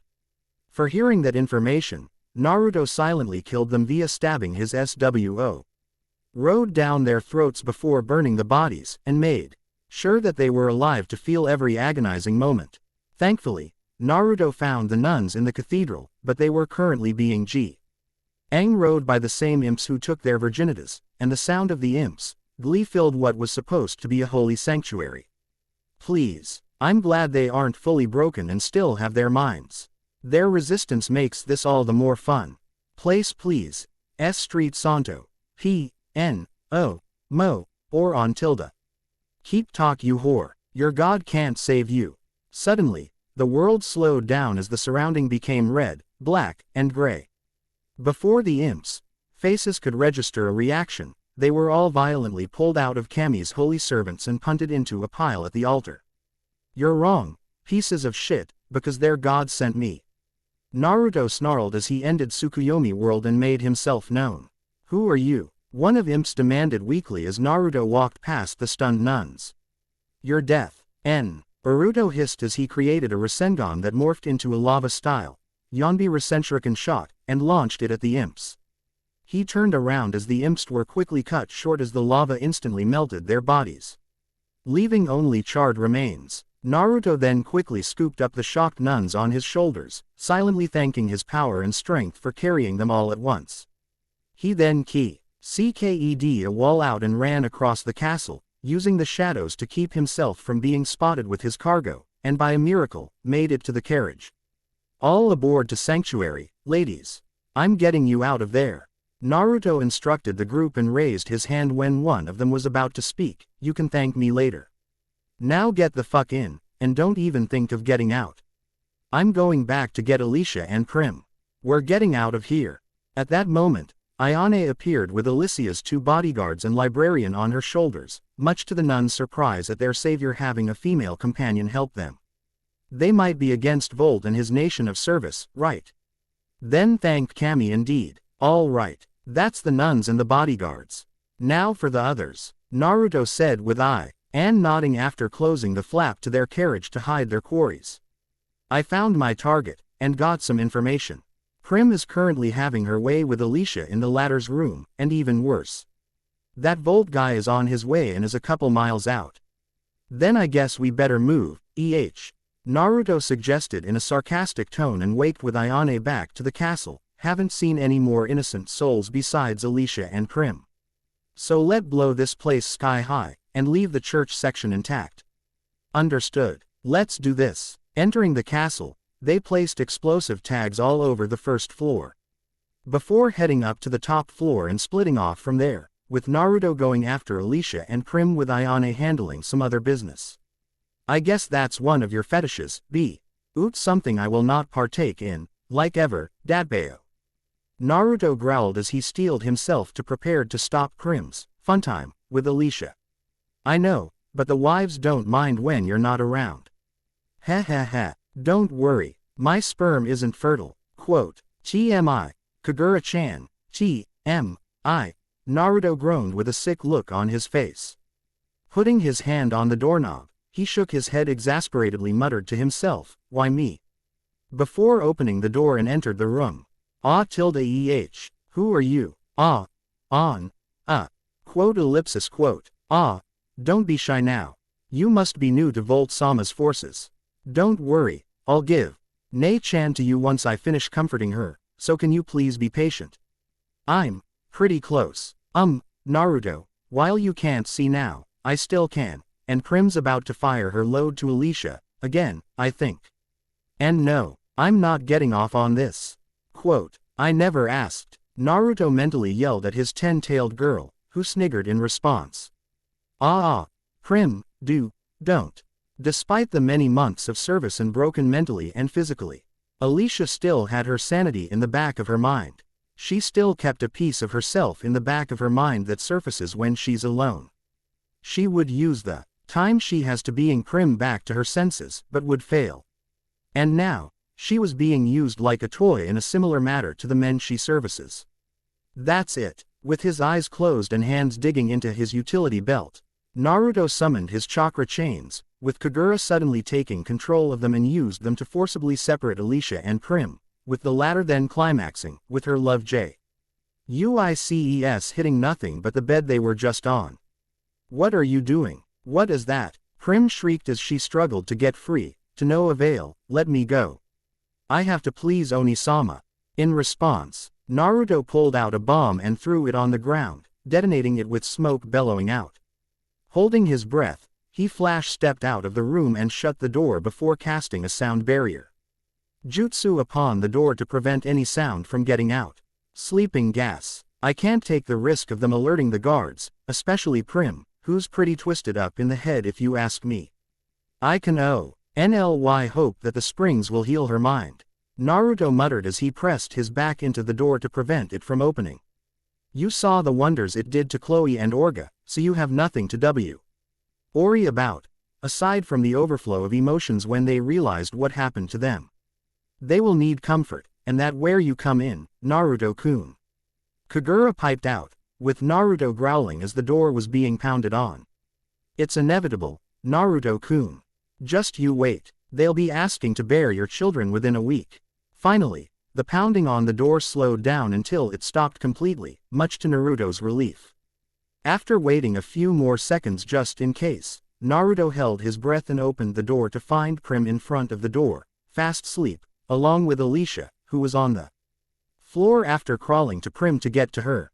Acting fast, Naruto quickly scooped up the two sisters and put them on his shoulders, before whipping out two kunai and threw them into the heads of two members of Kuroinu, who was just rounding the corner. No doubt looking to get in on the action with the two princess knights. Oi! Naruto turned to see Ayane with a large bag over her shoulders. Got the target. Now let's get the hell out of here, Ayane suggested after eyeing the girls on the reddish blonde's shoulders. Agreed. The sooner we get them away, the better. Naruto agreed and they both left via a window. Just as they exited through the hole in the wall to where the carriage is, the alarm suddenly rang via the quick ringing of a bell and shouts of dead bodies and Alicia and Prim going missing. And that's our exit, Naruto and Ayane both said together in a twin deadpan manner, with the latter throwing her cargo into the carriage.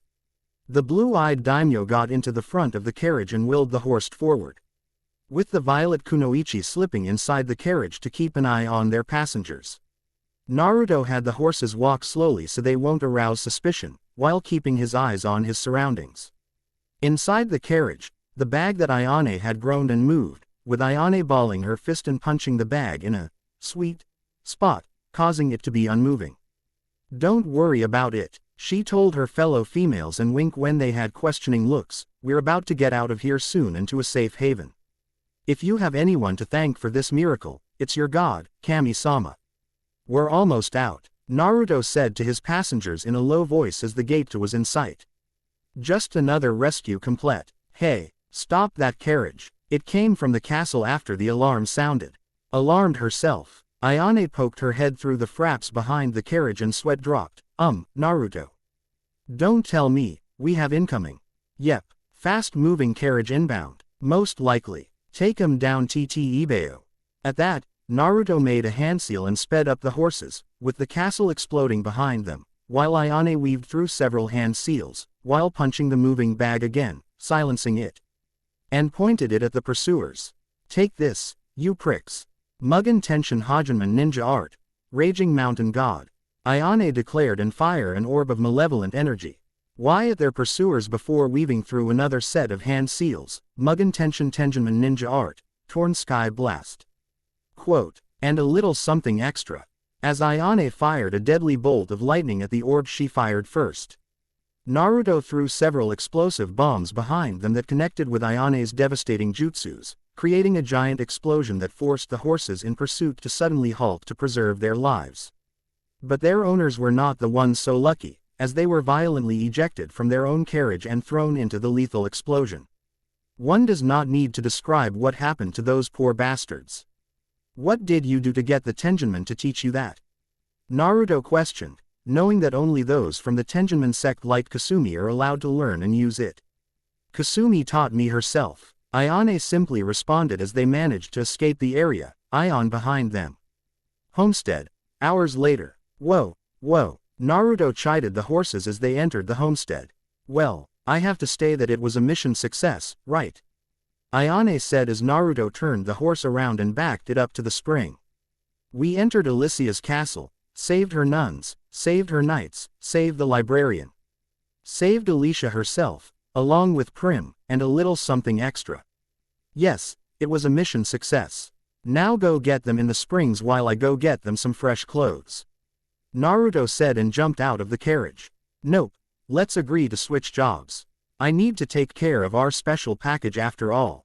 Ayane said with a wink as she pulled out said package and dragged it into the house. Swaying her hips as she did. Naruto grumbled at that and shook his head before opening the fraps into the back of the carriage, revealing the spring of revitalization to the warily nuns and knights. At the same time, Alicia and Prim showed signs of waking up from Naruto's sleeping gas. Okay ladies, this is the drill. You get into the springs here, get physically and mentally healed. With time reversing your bodies to before Volt and his little imps rode your minds and bodies, and you'll be back to what you once were. But you'll have to stay here until Volt is defeated, by my hands. Naruto said and gestured to the awaiting springs. Now, in you go.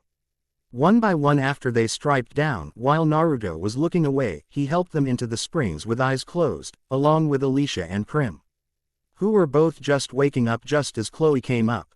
Naruto-sama, you're back. Khloe said as Naruto finished lowering a drowsy Prim into the springs, and hopping onto him afterwards. Olga's retainer, one of the nuns who nearly recovered, as Naruto managed to catch Khloe. And my servant now, as well as Olga, so don't worry about them. They're in the same boat as you. We're all going to take down Volt together. And you can believe that. Khloe, keep an eye on them. Naruto ordered and went to go put the carriage and horses away, with Khloe hopping up him. Yes, Naruto-sama, Khloe replied and leaned against the rocks on the springs, keeping her senses sharp to make sure none of their new arrivals snuck away. Halfway through the process, Ayane sat herself next to Khloe, who was humming a little tune she learned from her mother before her passing. Ayane could tell that it sounded like hope, and figured that it was that melody that got Khloe through her life. After humming the final note, Khloe turned to Ayane. I don't remember what my parents looks like, or which one of them were dark elf or human. All I know is that they loved each other. Khloe mused as she looked at the pendant that she inherited from her mother. A pendant that was taken from her before Naruto went out and found it, killing the one who took it from her. So, you're a dark elven halfling, Ayane surmised, with Khloe nodding. Yes, I may not remember my parents much, but they loved each other. But they were killed by bandits who heard about us, just to take me to use as their plaything. Khloe said darkly, but managed to keep herself calm and repressed those damn memories. Luckily you were found by Olga and her legion, right? She undid the conditioning they put on me, and I served her ever since. And you know the rest. Khloe murmured before brightening up upon seeing Naruto coming with a pile of fresh clothing for their new charges and sat with them. A while later, the SPR-ings finished its process in healing the new arrivals. The light turned to everyone's eyes, the marks and bruised from the continuous gangers were gone, and in Prim's case, the Futanari penis she had seeded back into her clit and was non-existent. Oh Oni-sama, shish, it's okay Prim. It wasn't you, you're fine now. Prim was crying up a storm after regaining her original sentience, with Alicia quickly waiting to hug her, allowing her to rest her face on her chest. The springs worked quickly on Alicia, who had a strong will, and she was about to pull the same stunt that Khloe and Olga pulled upon regaining their minds when Prim started crying, despairing when she remembered what she'd done to her sister and their nuns, with the latter not holding what Prim did against them. It was Volt and his cronies doing after all. Well done, Naruto-sama. With Khloe, Olga, and now Alicia and Prim, that's almost half of your targets liberated from Kuroinu's nation of service. Kaguya noted as she came up to him. It's just Maya, Ruru, Kaguya, Claudia, and finally Celestine. To think I made such a difference in several days, undoing what happened several months ago in Selinus. Naruto said as he looked in the direction of said land. and you will continue to push forward. But might I suggest laying low for a week at best? Kaguya suggested, with Naruto rounding on her. No way. The sooner I get the others out, the better, Naruto snapped, with Kaguya nodding in understanding. Yes, but since you took half of Volt's nation of service's top girls, security in the land will be enforced. So wait until the heat dies down before you retrieve your next quarry, Maya. Kaguya advised before nodding at the sisters. Also, you need to be there for Alicia and Prim, just as you were for Olga and Khloe. Naruto looked at Kaguya for a while before nodding. While it pained him to make the other poor girls wait, he needed to help Alicia and Prim. Just getting them out was half the battle after all. Selinus. Volt's castle. What? First Khloe and Olga, and now Alicia and Prim. What the hell are you fools doing? How is this happening? Our apologies, boss. We don't know. We swear. Well, find out, damn it. Somebody has clearly taken sympathy with those girls we conquered and attempting to undermine our nation of service. Volt-sama. What, kin? We will find out who is behind this, but for now, we should increase security around the other girls. Whoever is taking the girls for themselves will come for them. Just be patient. For now, I will, but for your sake and everyone else. No other bitch gets taken. Got it. Yes, Volt-sama. Homestead. Nearly a week later. The now sane Alicia and Prim, along with their knights and nuns, were in awe at the new building Naruto had created using wood-style jutsu and his Rinne Sharingan. It was a church for them to pray in, with it being the exact replica of the church in their former castle, down to the last detail. That Naruto remembers from the place before it was blown to hell. And Alicia and her girls loved it. After the dip into the springs, Naruto gave them a psychiatric evaluation just like he did with Khloe and Olga after their little romps. And gave them a clean bill of health. He also expanded the house with wood jutsu so that it could accommodate all of them. Ain had left to do more recon in the nation of service. Only at night, so she could stick in the shadows.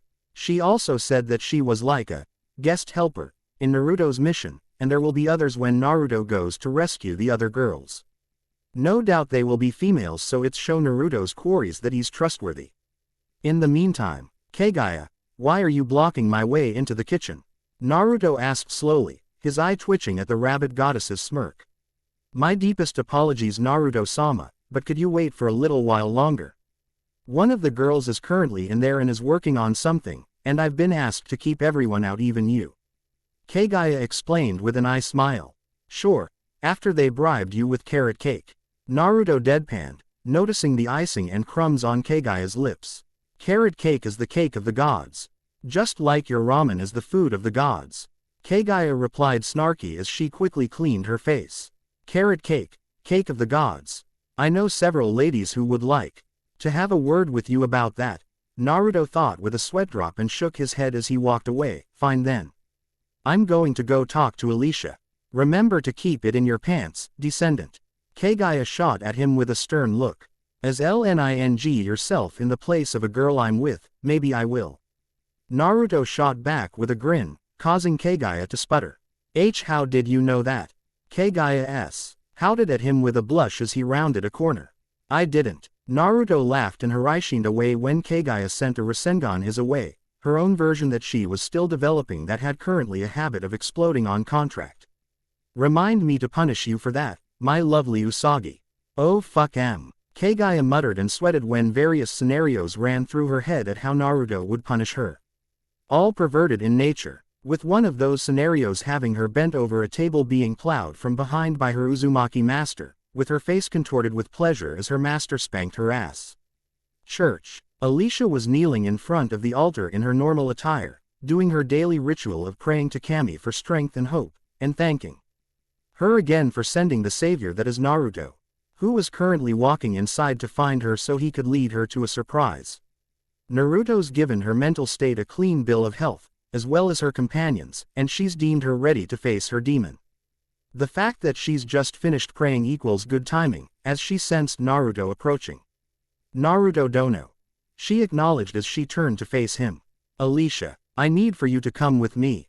There's someone who I want you to see so that we can deal with them since they overstayed their welcome, and I don't want them around any longer.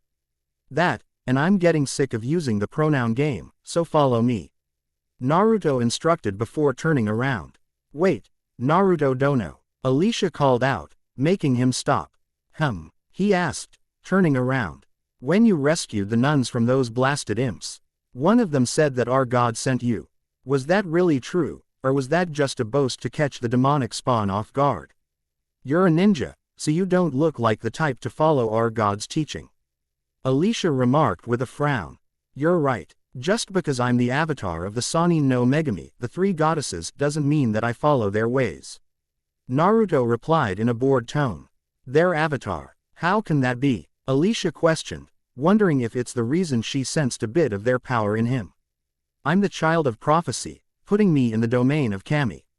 One of the most powerful of the tailed beasts of the Utsutsuki, my ancestor clan, was sealed within me, so that puts me in the domain of Yami. As for Shinigami, her personal seal was used to seal the Kyuubi, Kurama, into me. That puts me in her domain as well. Add to the fact that we both are of light and darkness, and it makes me a perfect candidate to be the avatar of the goddesses. It's not just me, I mean, but my twin sister as well back in Uzu. Naruto revealed with his explanation, with Alicia looking surprised. So, Cami accept those with darkness in their hearts too? Alicia asked, looking cautious. Yes, even Cami herself is not exempt from the darkness.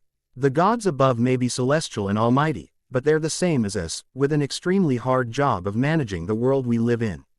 They need avatars who reported directly to them, those who see the light and darkness in the world and keep the balance like me, not abuse their station to fulfill their selfish desires that would negatively impact innocence. I'm grateful to be chosen to protect the world from those whose evil runs wild. Naruto stated with a small smile, walking past Alicia to sit in the front bench in front of the altar. Naruto dono, Alicia murmured as she felt an unfamiliar heat rise within her. Why can't there be more good men like you? I'm one of few who are one of a kind. Naruto boasted while pointing a thumb towards himself. And you can believe it, Datbeo. Since that's the case, then swear on your honor and family's name, in front of Kami-sama, that you will defeat Volt, and his nation of service will fall. Alicia said as she sat next to him. He doesn't need to. After all, he accepted our mission. That should be enough. Quote, that's why you're here, my dear Alicia. Cami said as the light disappeared. With her wearing a long white almost see-through gown. With gold accents, with the top split into a cleavage window. Well, speak of the angel and she shall appear oh so gloriously. Naruto commented as Cami materialized within the light. Anything to get away from the paperwork. Cami replied cheekily before turning to a stunned Alicia, who was overwhelmed by the deity's divine presence as she slowly stood up. Introductions are in order. Cami-chan, meet Alicia Arcturus. Alicia Arcturus, this is the god, well, goddess, that you in your former kingdom has been worshipping, Cami. Alicia, say hello. Naruto introduced the two, with Alicia nearly starting to hyperventilate at her divine goddess's presence. She never thought in her lifetime that she would meet the object of her prayers so suddenly and like this, and because of this, she was close to fainting. Whoa, easy now, get it together, Naruto said, quickly getting up and held Alicia as she was now weak at the knees. Kami-sama, oh Kami-sama, Alicia gasped before throwing herself at the floor in a bow. Oh Kami-sama, please have mercy. I thought I was strong, but the siege of my castle proved how weak I was. And my people have suffered for it. Forgive me. It's okay, my child. There's nothing to forgive due to your plight that time. If anyone should ask for mercy and forgiveness, it should be me for not paying attention and helping you, despite the laws of direct intervention. But rest assured that what happened to you has been reversed, and with you, Naruto-kun, and the other young girls working together, you can defeat Volt and save Selinus from becoming that wretched name that's in poor taste. Cami murmured with a gentle smile.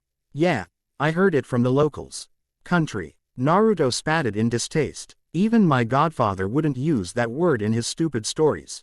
That, and your twin would have killed him if he did. Cami said with a giggle before refocusing on Alicia. Now then, Alicia-chan.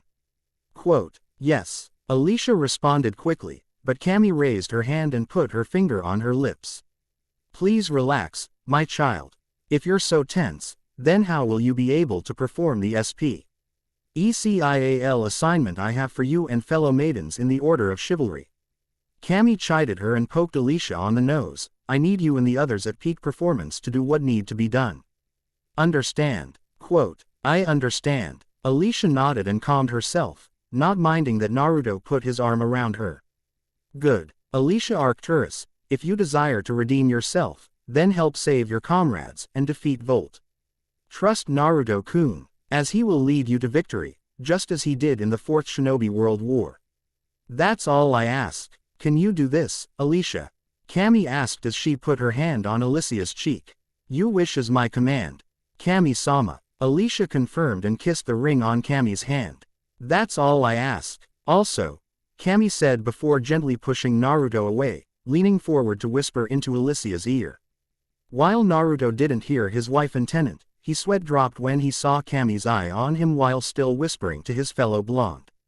His sweat drops increased when Alicia started looking at him too with a massive blush on her face. You know what to do, Alicia. Have fun you too, Cami said cheerfully, waving as she disappeared in a flash of light. I understand, Naruto dono. But trust me when I say that I will be thanking you in my own way, Alicia replied with a grateful smile and a flirtatious smile, sooner or later. I'll keep that in mind, Alicia. Now come, we have a guest to attend to. And his fate lies to your hands. Naruto told her as they walked outside. His fate? Who have you brought to the homestead? Alicia questioned curiously. Main house, basement. Ayane is seen sharpening her blades to pass the time. She was currently taking a break from torturing the prisoner she captured from Alicia's castle.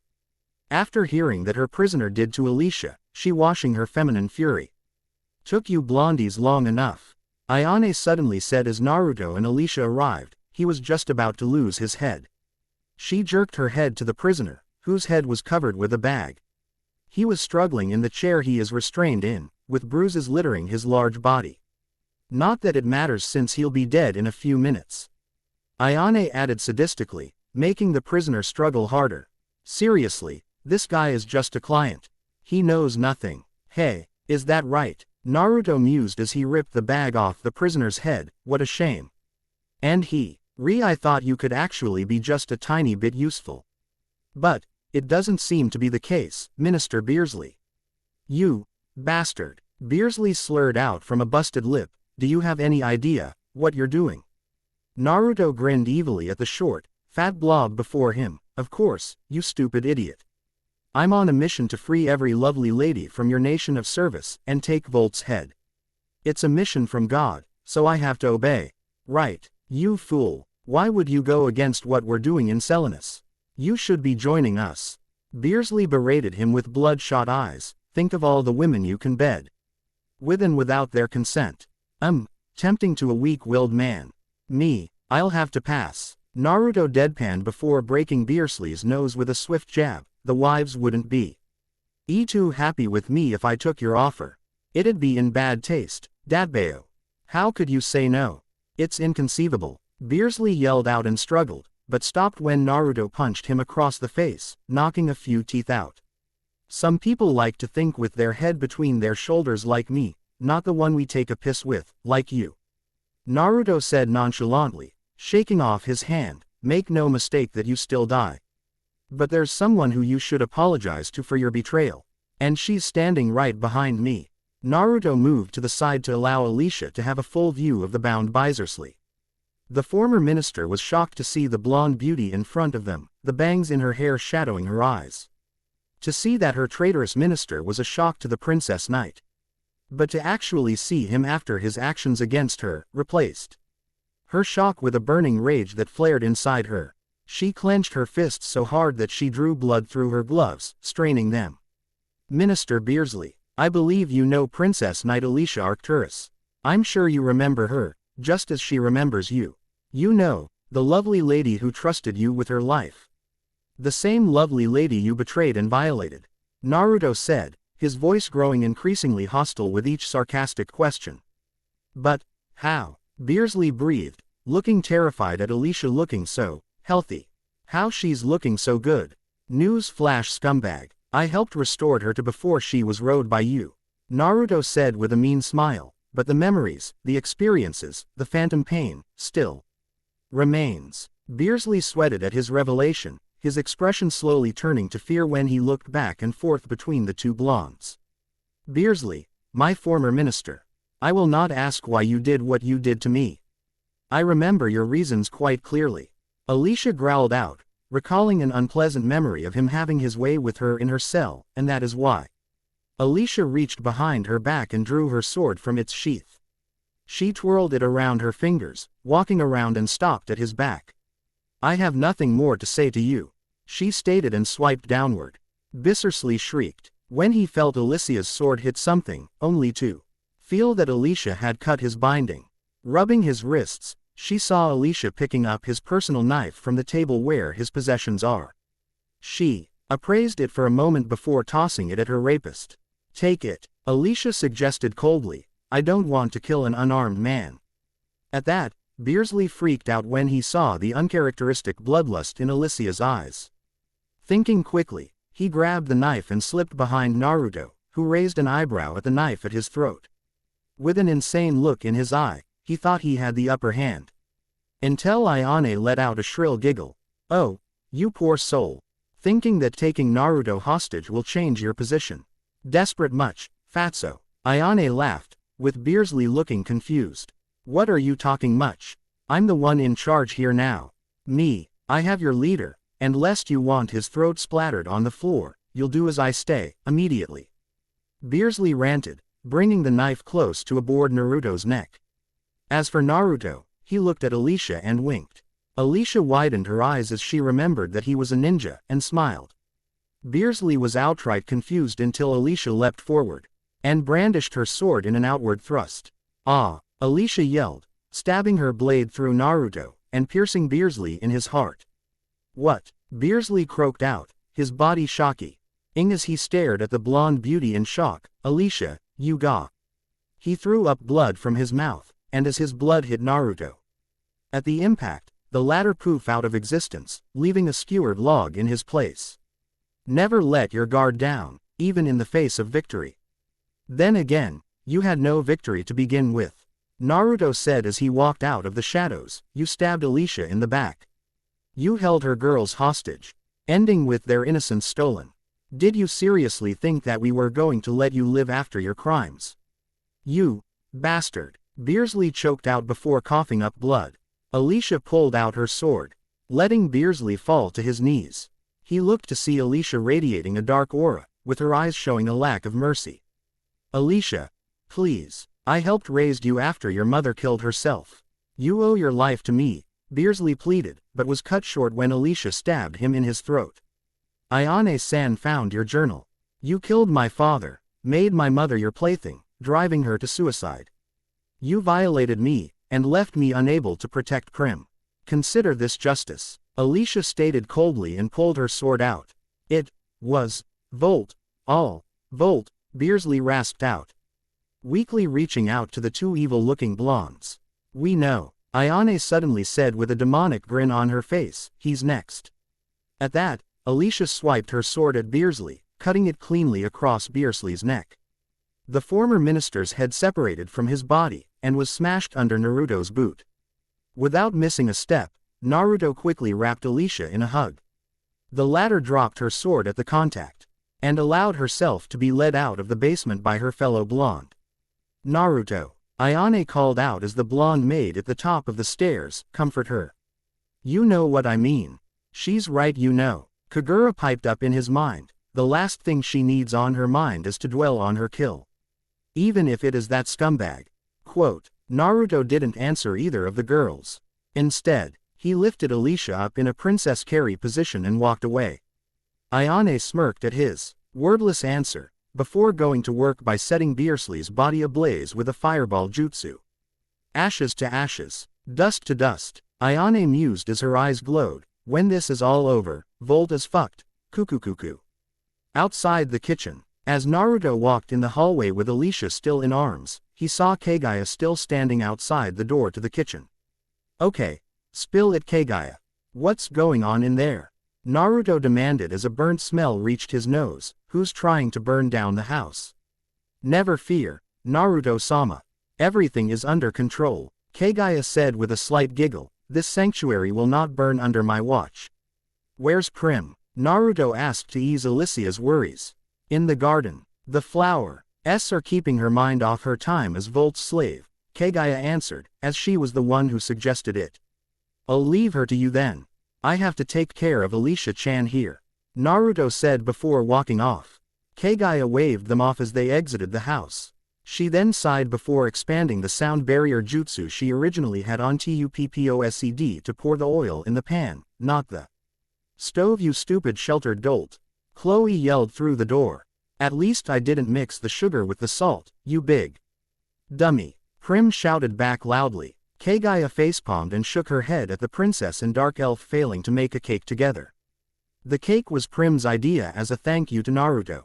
However, Khloe kept a close eye on her, considering that Prim went completely dark after she was first rode by the Kuroinu mercenaries. While Khloe was resistant, Prim was completely taken, and the former couldn't trust the latter with a cake. Cue the conflicting styles of baking pastries. There no way I'm trust. Those two with a carrot cake, Kaguya muttered before taking out a little device. Now Ayane, let us experiment with this music player you gave me. Church. The holy chakra Cami-chan left behind should help you relax, Naruto said as he opened the doors to the church and entered inside. Even if that piece of trash was a scumbag, it's not easy for someone of your caliber to kill someone. I have killed before, Naruto dono. I am a knight after all, Alicia murmured as she was led down by Naruto. Bandits, raiders, anyone looking to harm Prim and my people. But, when it came to Volt, I failed. Well, you have the chance to make things right.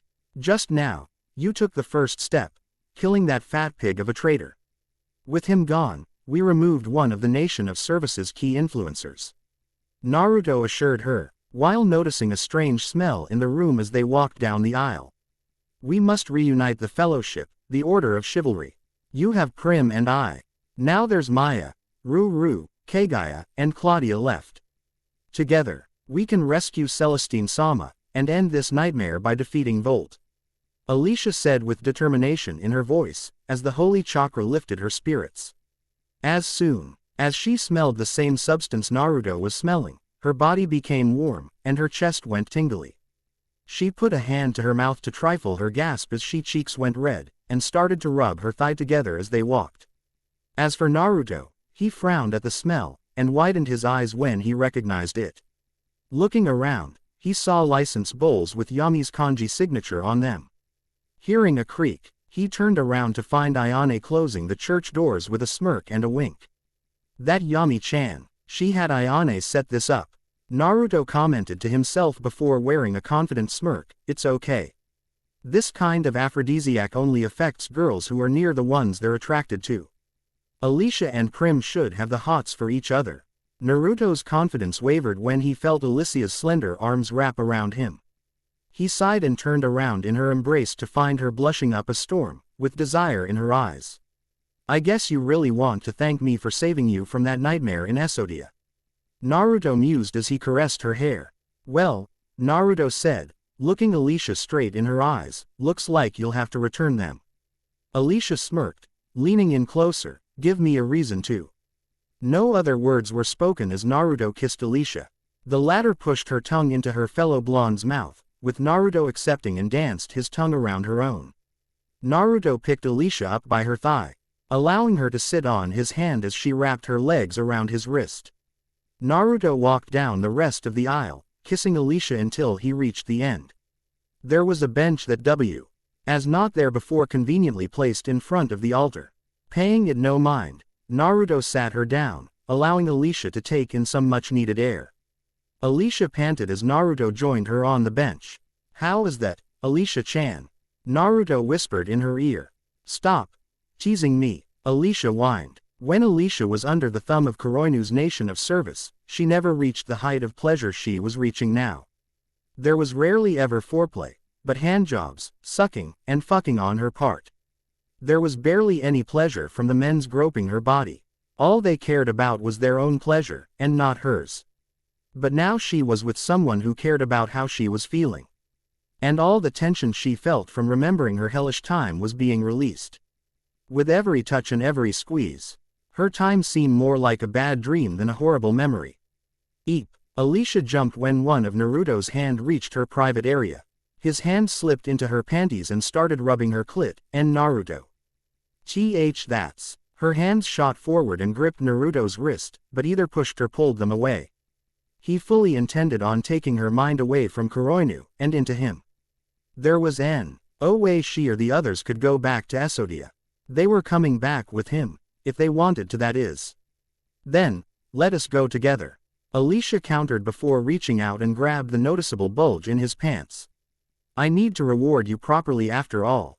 He even puts Volt to shame, she thought, gripping it in her hand and jerked it back and forth. How many has he tamed with this beast? Still, when she first heard about Naruto's size from Khloe, she couldn't believe it until she saw it for herself. She thought the dark elf was over-exaggerating, but now, I'll never get it into me dry. She cried out when Naruto inserted his fingers into her vagina. He pumped them in and out, causing Alicia to arch her back in pleasure.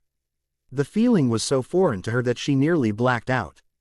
Especially when he SCR'd her sweet spot. Bet those miserable fucks who had their way with you never made you feel this good, huh? Naruto teased, continually rubbing her G-spot. He groaned himself as Alicia increased her stroking in response. You haven't beaten me yet, she said before brushing her hair back and dived down. Naruto gasped and grunted as Alicia wrapped her lips around his member and sucked on his member. The blonde Uzumaki didn't expect her to pull that stunt and accidentally discharged chakra into her G-spot. Naruto wanted to thrust in her mouth, but refrained. Her movements were showing that she didn't want that, so he settled for rubbing her head in satisfaction, and moaned when Alicia fondled his balls and jerked the base at the same time.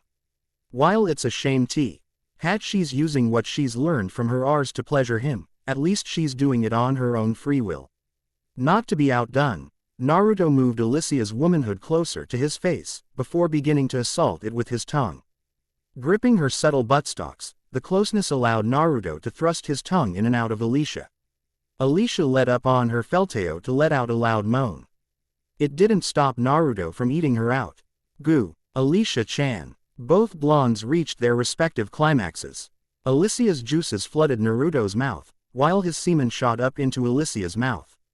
So much, Alichi, managed to say as Naruto's ejaculation filled her mouth. She reflexively swallowed it all.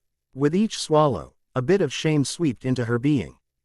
During her training, those that she serviced hated it when she spit out their week-long stored semen. When the punishments got to her, she learned to swallow. Still, she couldn't complain about the taste. Unlike the men in Eostia, Naruto's pretty healthy, and ate well.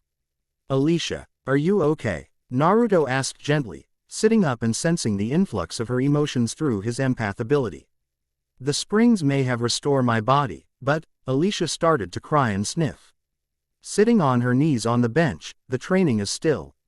There. Naruto brought Alicia into a hug. You want to thank me, but don't force yourself if you're going to continue remembering those bastards. We can continue this other time.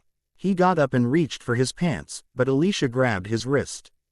Please, don't leave me alone like this, Alicia whimpered, clearly upset. Please, take me, I need this, Alicia started to say until she felt Naruto slowly entered her, She moaned as her hymen was broken for the second time. Only this time, it was gentle instead of forced. Nevertheless, she had a slight, pained look on her face, with Naruto and her. Alicia's chest rose as she took deep breaths, and nodded to her new lover in reassurance. Naruto began to thrust into his fellow blonde, holding the back of her thighs for leverage. Despite how wet her vagina was, Alicia was not letting him go easily as her inner walls squeezed his manhood. Alicia cried as Naruto relentlessly thrust into her womanhood. Her legs wrapped around Naruto's waist as she started moving in sync with him. She snaked her hands under his arms and pulled him in closer, allowing him to penetrate her further. She arched her back in response, allowing Naruto to plant kisses and dance his tongue on her neck. Alicia had a slight ahegao face going as her violet eyes made contact with Naruto's own blue ones. Then, Alicia's body shuddered violently when Naruto let out a burst of chakra, giving her one hell of an orgasm. She sat up and deeply kissed Naruto, leading them to fully sit up on the bench. Alicia hasn't let go of her embrace of Naruto, riding off the waves of her climax. As the female knight's jerking subsided, Naruto finished recovering after seeing stars when Alicia had her orgasm. He then thrusted upwards, continuing their lovemaking by bouncing her up and down on his lap. He grabbed Alicia's orbs of flesh and kneaded them, with Alicia wrapped her arms around the back of Naruto's neck for support. Naruto's thrusting became faster and harder, nearly reaching his own climax. His hands traveled down her side and to her hips where he held her steady. "You might as well become my future bride, and bear one of my many children. Come back with me to my homeland." Naruto grunted, lifting her leg and setting it on his shoulder, allowing him to completely invade her cervix. "We can bring Prim too. After what the people did to you, they don't deserve you." Naruto-sama tilde. Naruto buried himself deep into Alicia and delivered his thick, creamy load directly into Alicia's cervix. Alicia let out a loud wail, feeling Naruto's semen filling her secret garden as she climaxed herself. Naruto tried to pull out, but Alicia locked her leg, preventing him from pulling out, and kissed them. Naruto returned the kiss, with him and Alicia riding high on their orgasms. "Ah, we're not done yet, Alicia-chan," Naruto said before he slowly began to fuck her again. Alicia mewed, feeling that Naruto's erection was not going down. Country, Selinus. Blood spilled in the alleyways of Selinus, as a man fell to the ground choking with his throat slit. Ayane looked at the twitching corpse with disdain in her eyes, before turning to the victim she saved from being rode. "Go," Ayane said coldly, jerking her head towards the other side of the alleyway, "and don't tell anyone about me." "Then thank you." The girl squeaked and scampered away. Ayane sighed before taking to the rooftops. For the past few days, she'd been using guerrilla tactics, killing single targets who were having their way with women. She made sure to complete her assassinations in different locations so that the Kuroinu group will spread themselves thin looking into the murders. The last thing we need is Kuroinu regrouping after losing Khloe, Olga, Alicia, and Prim. If I keep this up, then increased security won't be a problem, Ayane said to herself and stretched. Still, Volt will have to know that a NY event he pulled involving his hottest commodities, Naruto will see as a trap. As she jumped over a gap, she threw a shuriken in an alleyway. It planted itself inside the head of a dirtbag who was about to put his penis in a young girl's mouth. "I think that's enough mayhem for one day," she said, landing on the border wall of Selinus. "Ayane-sama." Ayane grinned, recognizing the source and turned towards it. "Ah, Kasumi-ni-chan." It was Kasumi, Ayane's half-sister. She is a young woman with long copper hair and brown eyes. Her outfit consists of a blue, side-tie dress with long pull-on sleeves, white trim. Her name stitched in yellow on the back, and a yellow-colored bird pattern on the skirt, complete with stockings, knee-high boots and arm guards. Kasumi also has kunai tied on her left leg and her kodachi with a golden tassel tied to the back of her waist by a red sash. While she is Ayane's half-sister, she is also Ayane's servant. Ayane was going to kill Kasumi for abandoning the Mugen Tenshin clan, but she couldn't go through with it. It was due to them being extremely close during childhood together, and Ayane being upset that Kasumi didn't take her with her when she went hunting for the traitor Raida. Ayane made Kasumi her servant instead, with Kasumi showing no resistance. "The fact that you're here is Yami's doing, isn't it?" Ayane mused, with Kasumi nodding. "Yes, and Kuroinu plans to use Maya as bait to draw out Naruto-kun," Kasumi said, with Ayane sighing again. "Figures. We'll have to spring the trap, and let it blow up in volts." "Face," Ayane said before gesturing Kasumi to follow her. "Let's head back to the homestead. After we debrief Naruto, you and I are going to have some fun together." "Yes, Ayane-sama," Kasumi responded with a tint of red on her cheeks. Ayane giggled as she and Kasumi took off. Church, nighttime. After shooting yet another load into Alicia, Naruto pulled out of her. The semi-conscious Alicia collapsed on top of him after riding him for the last time. While Alicia was pretty beat, Naruto was not. "Damn it," Naruto grumbled, looking at his still hard erection, no thanks to the incense Ayane has planted. Considering Naruto's boundless Uzumaki stamina, he knew that his hardness was going to plague him for the rest of the night. Sure, a cold shower would work, but only temporary. No thanks to you, Kaguya. Naruto mumbled to his wife in his mindscape. Oh, don't be such a baby. Ask Olga and Khloe to take care of it for you, Kaguya suggested, while failing to stifle her giggles.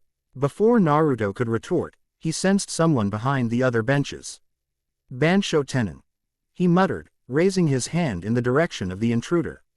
Eep, hello, Prim. Naruto smiled at the caught voyeur, who was looking lick. Deer caught in the headlights as she landed on Naruto's lap. I was looking for Alicia Onisama. When I found you, you were both. Well, I don't want to interrupt. Prim stammered, and jumped when she felt Naruto's erection on her moist rear. And she was missing her panties too. Prim, I do have a little problem that you're sitting near. Naruto said in a teasing tone, you don't mind helping, do you? Selinus. Outside the gates of Selinus, an individual was making their way towards the entrance. They had a large, straw hat on their head, along with a white cloak with a stormy design. Halt, let's see your papers, one of the guards said. The straw hat individual produced the necessary papers, which the guard approves. Sorry about that, there's been a few incidents that had us beef up our security. Welcome to country. Enjoy the many delights our nation of services has to offer. Oh, I will, the guest said, tipping their hat at the guard. When the individual put some distance from the gate, they lifted their hat, revealing a woman with pink hair tied in a ponytail, and peach-colored eyes with an eye patch and a scar on her left eye. Under her cloak, she's wearing a red, black and white kimono. So, this is Selinus, she mused, smoking a pipe while resting her remaining limb on her sword. The sake here better be good. Church. That was wonderful, Prim cooed, and snuggled up close to Alicia. Who was conscious? We're so lucky, Onisama. Naruto smiled and shook his head before going to clean up Alicia and Prim. The last thing they need was for them to walk back into the house and have the dark elves and Kaguya see the two sisters covered in his semen. Then again, it might not be such a bad thing. The end. I hope you enjoyed this episode. Remember to subscribe and like this video. See you in the next video.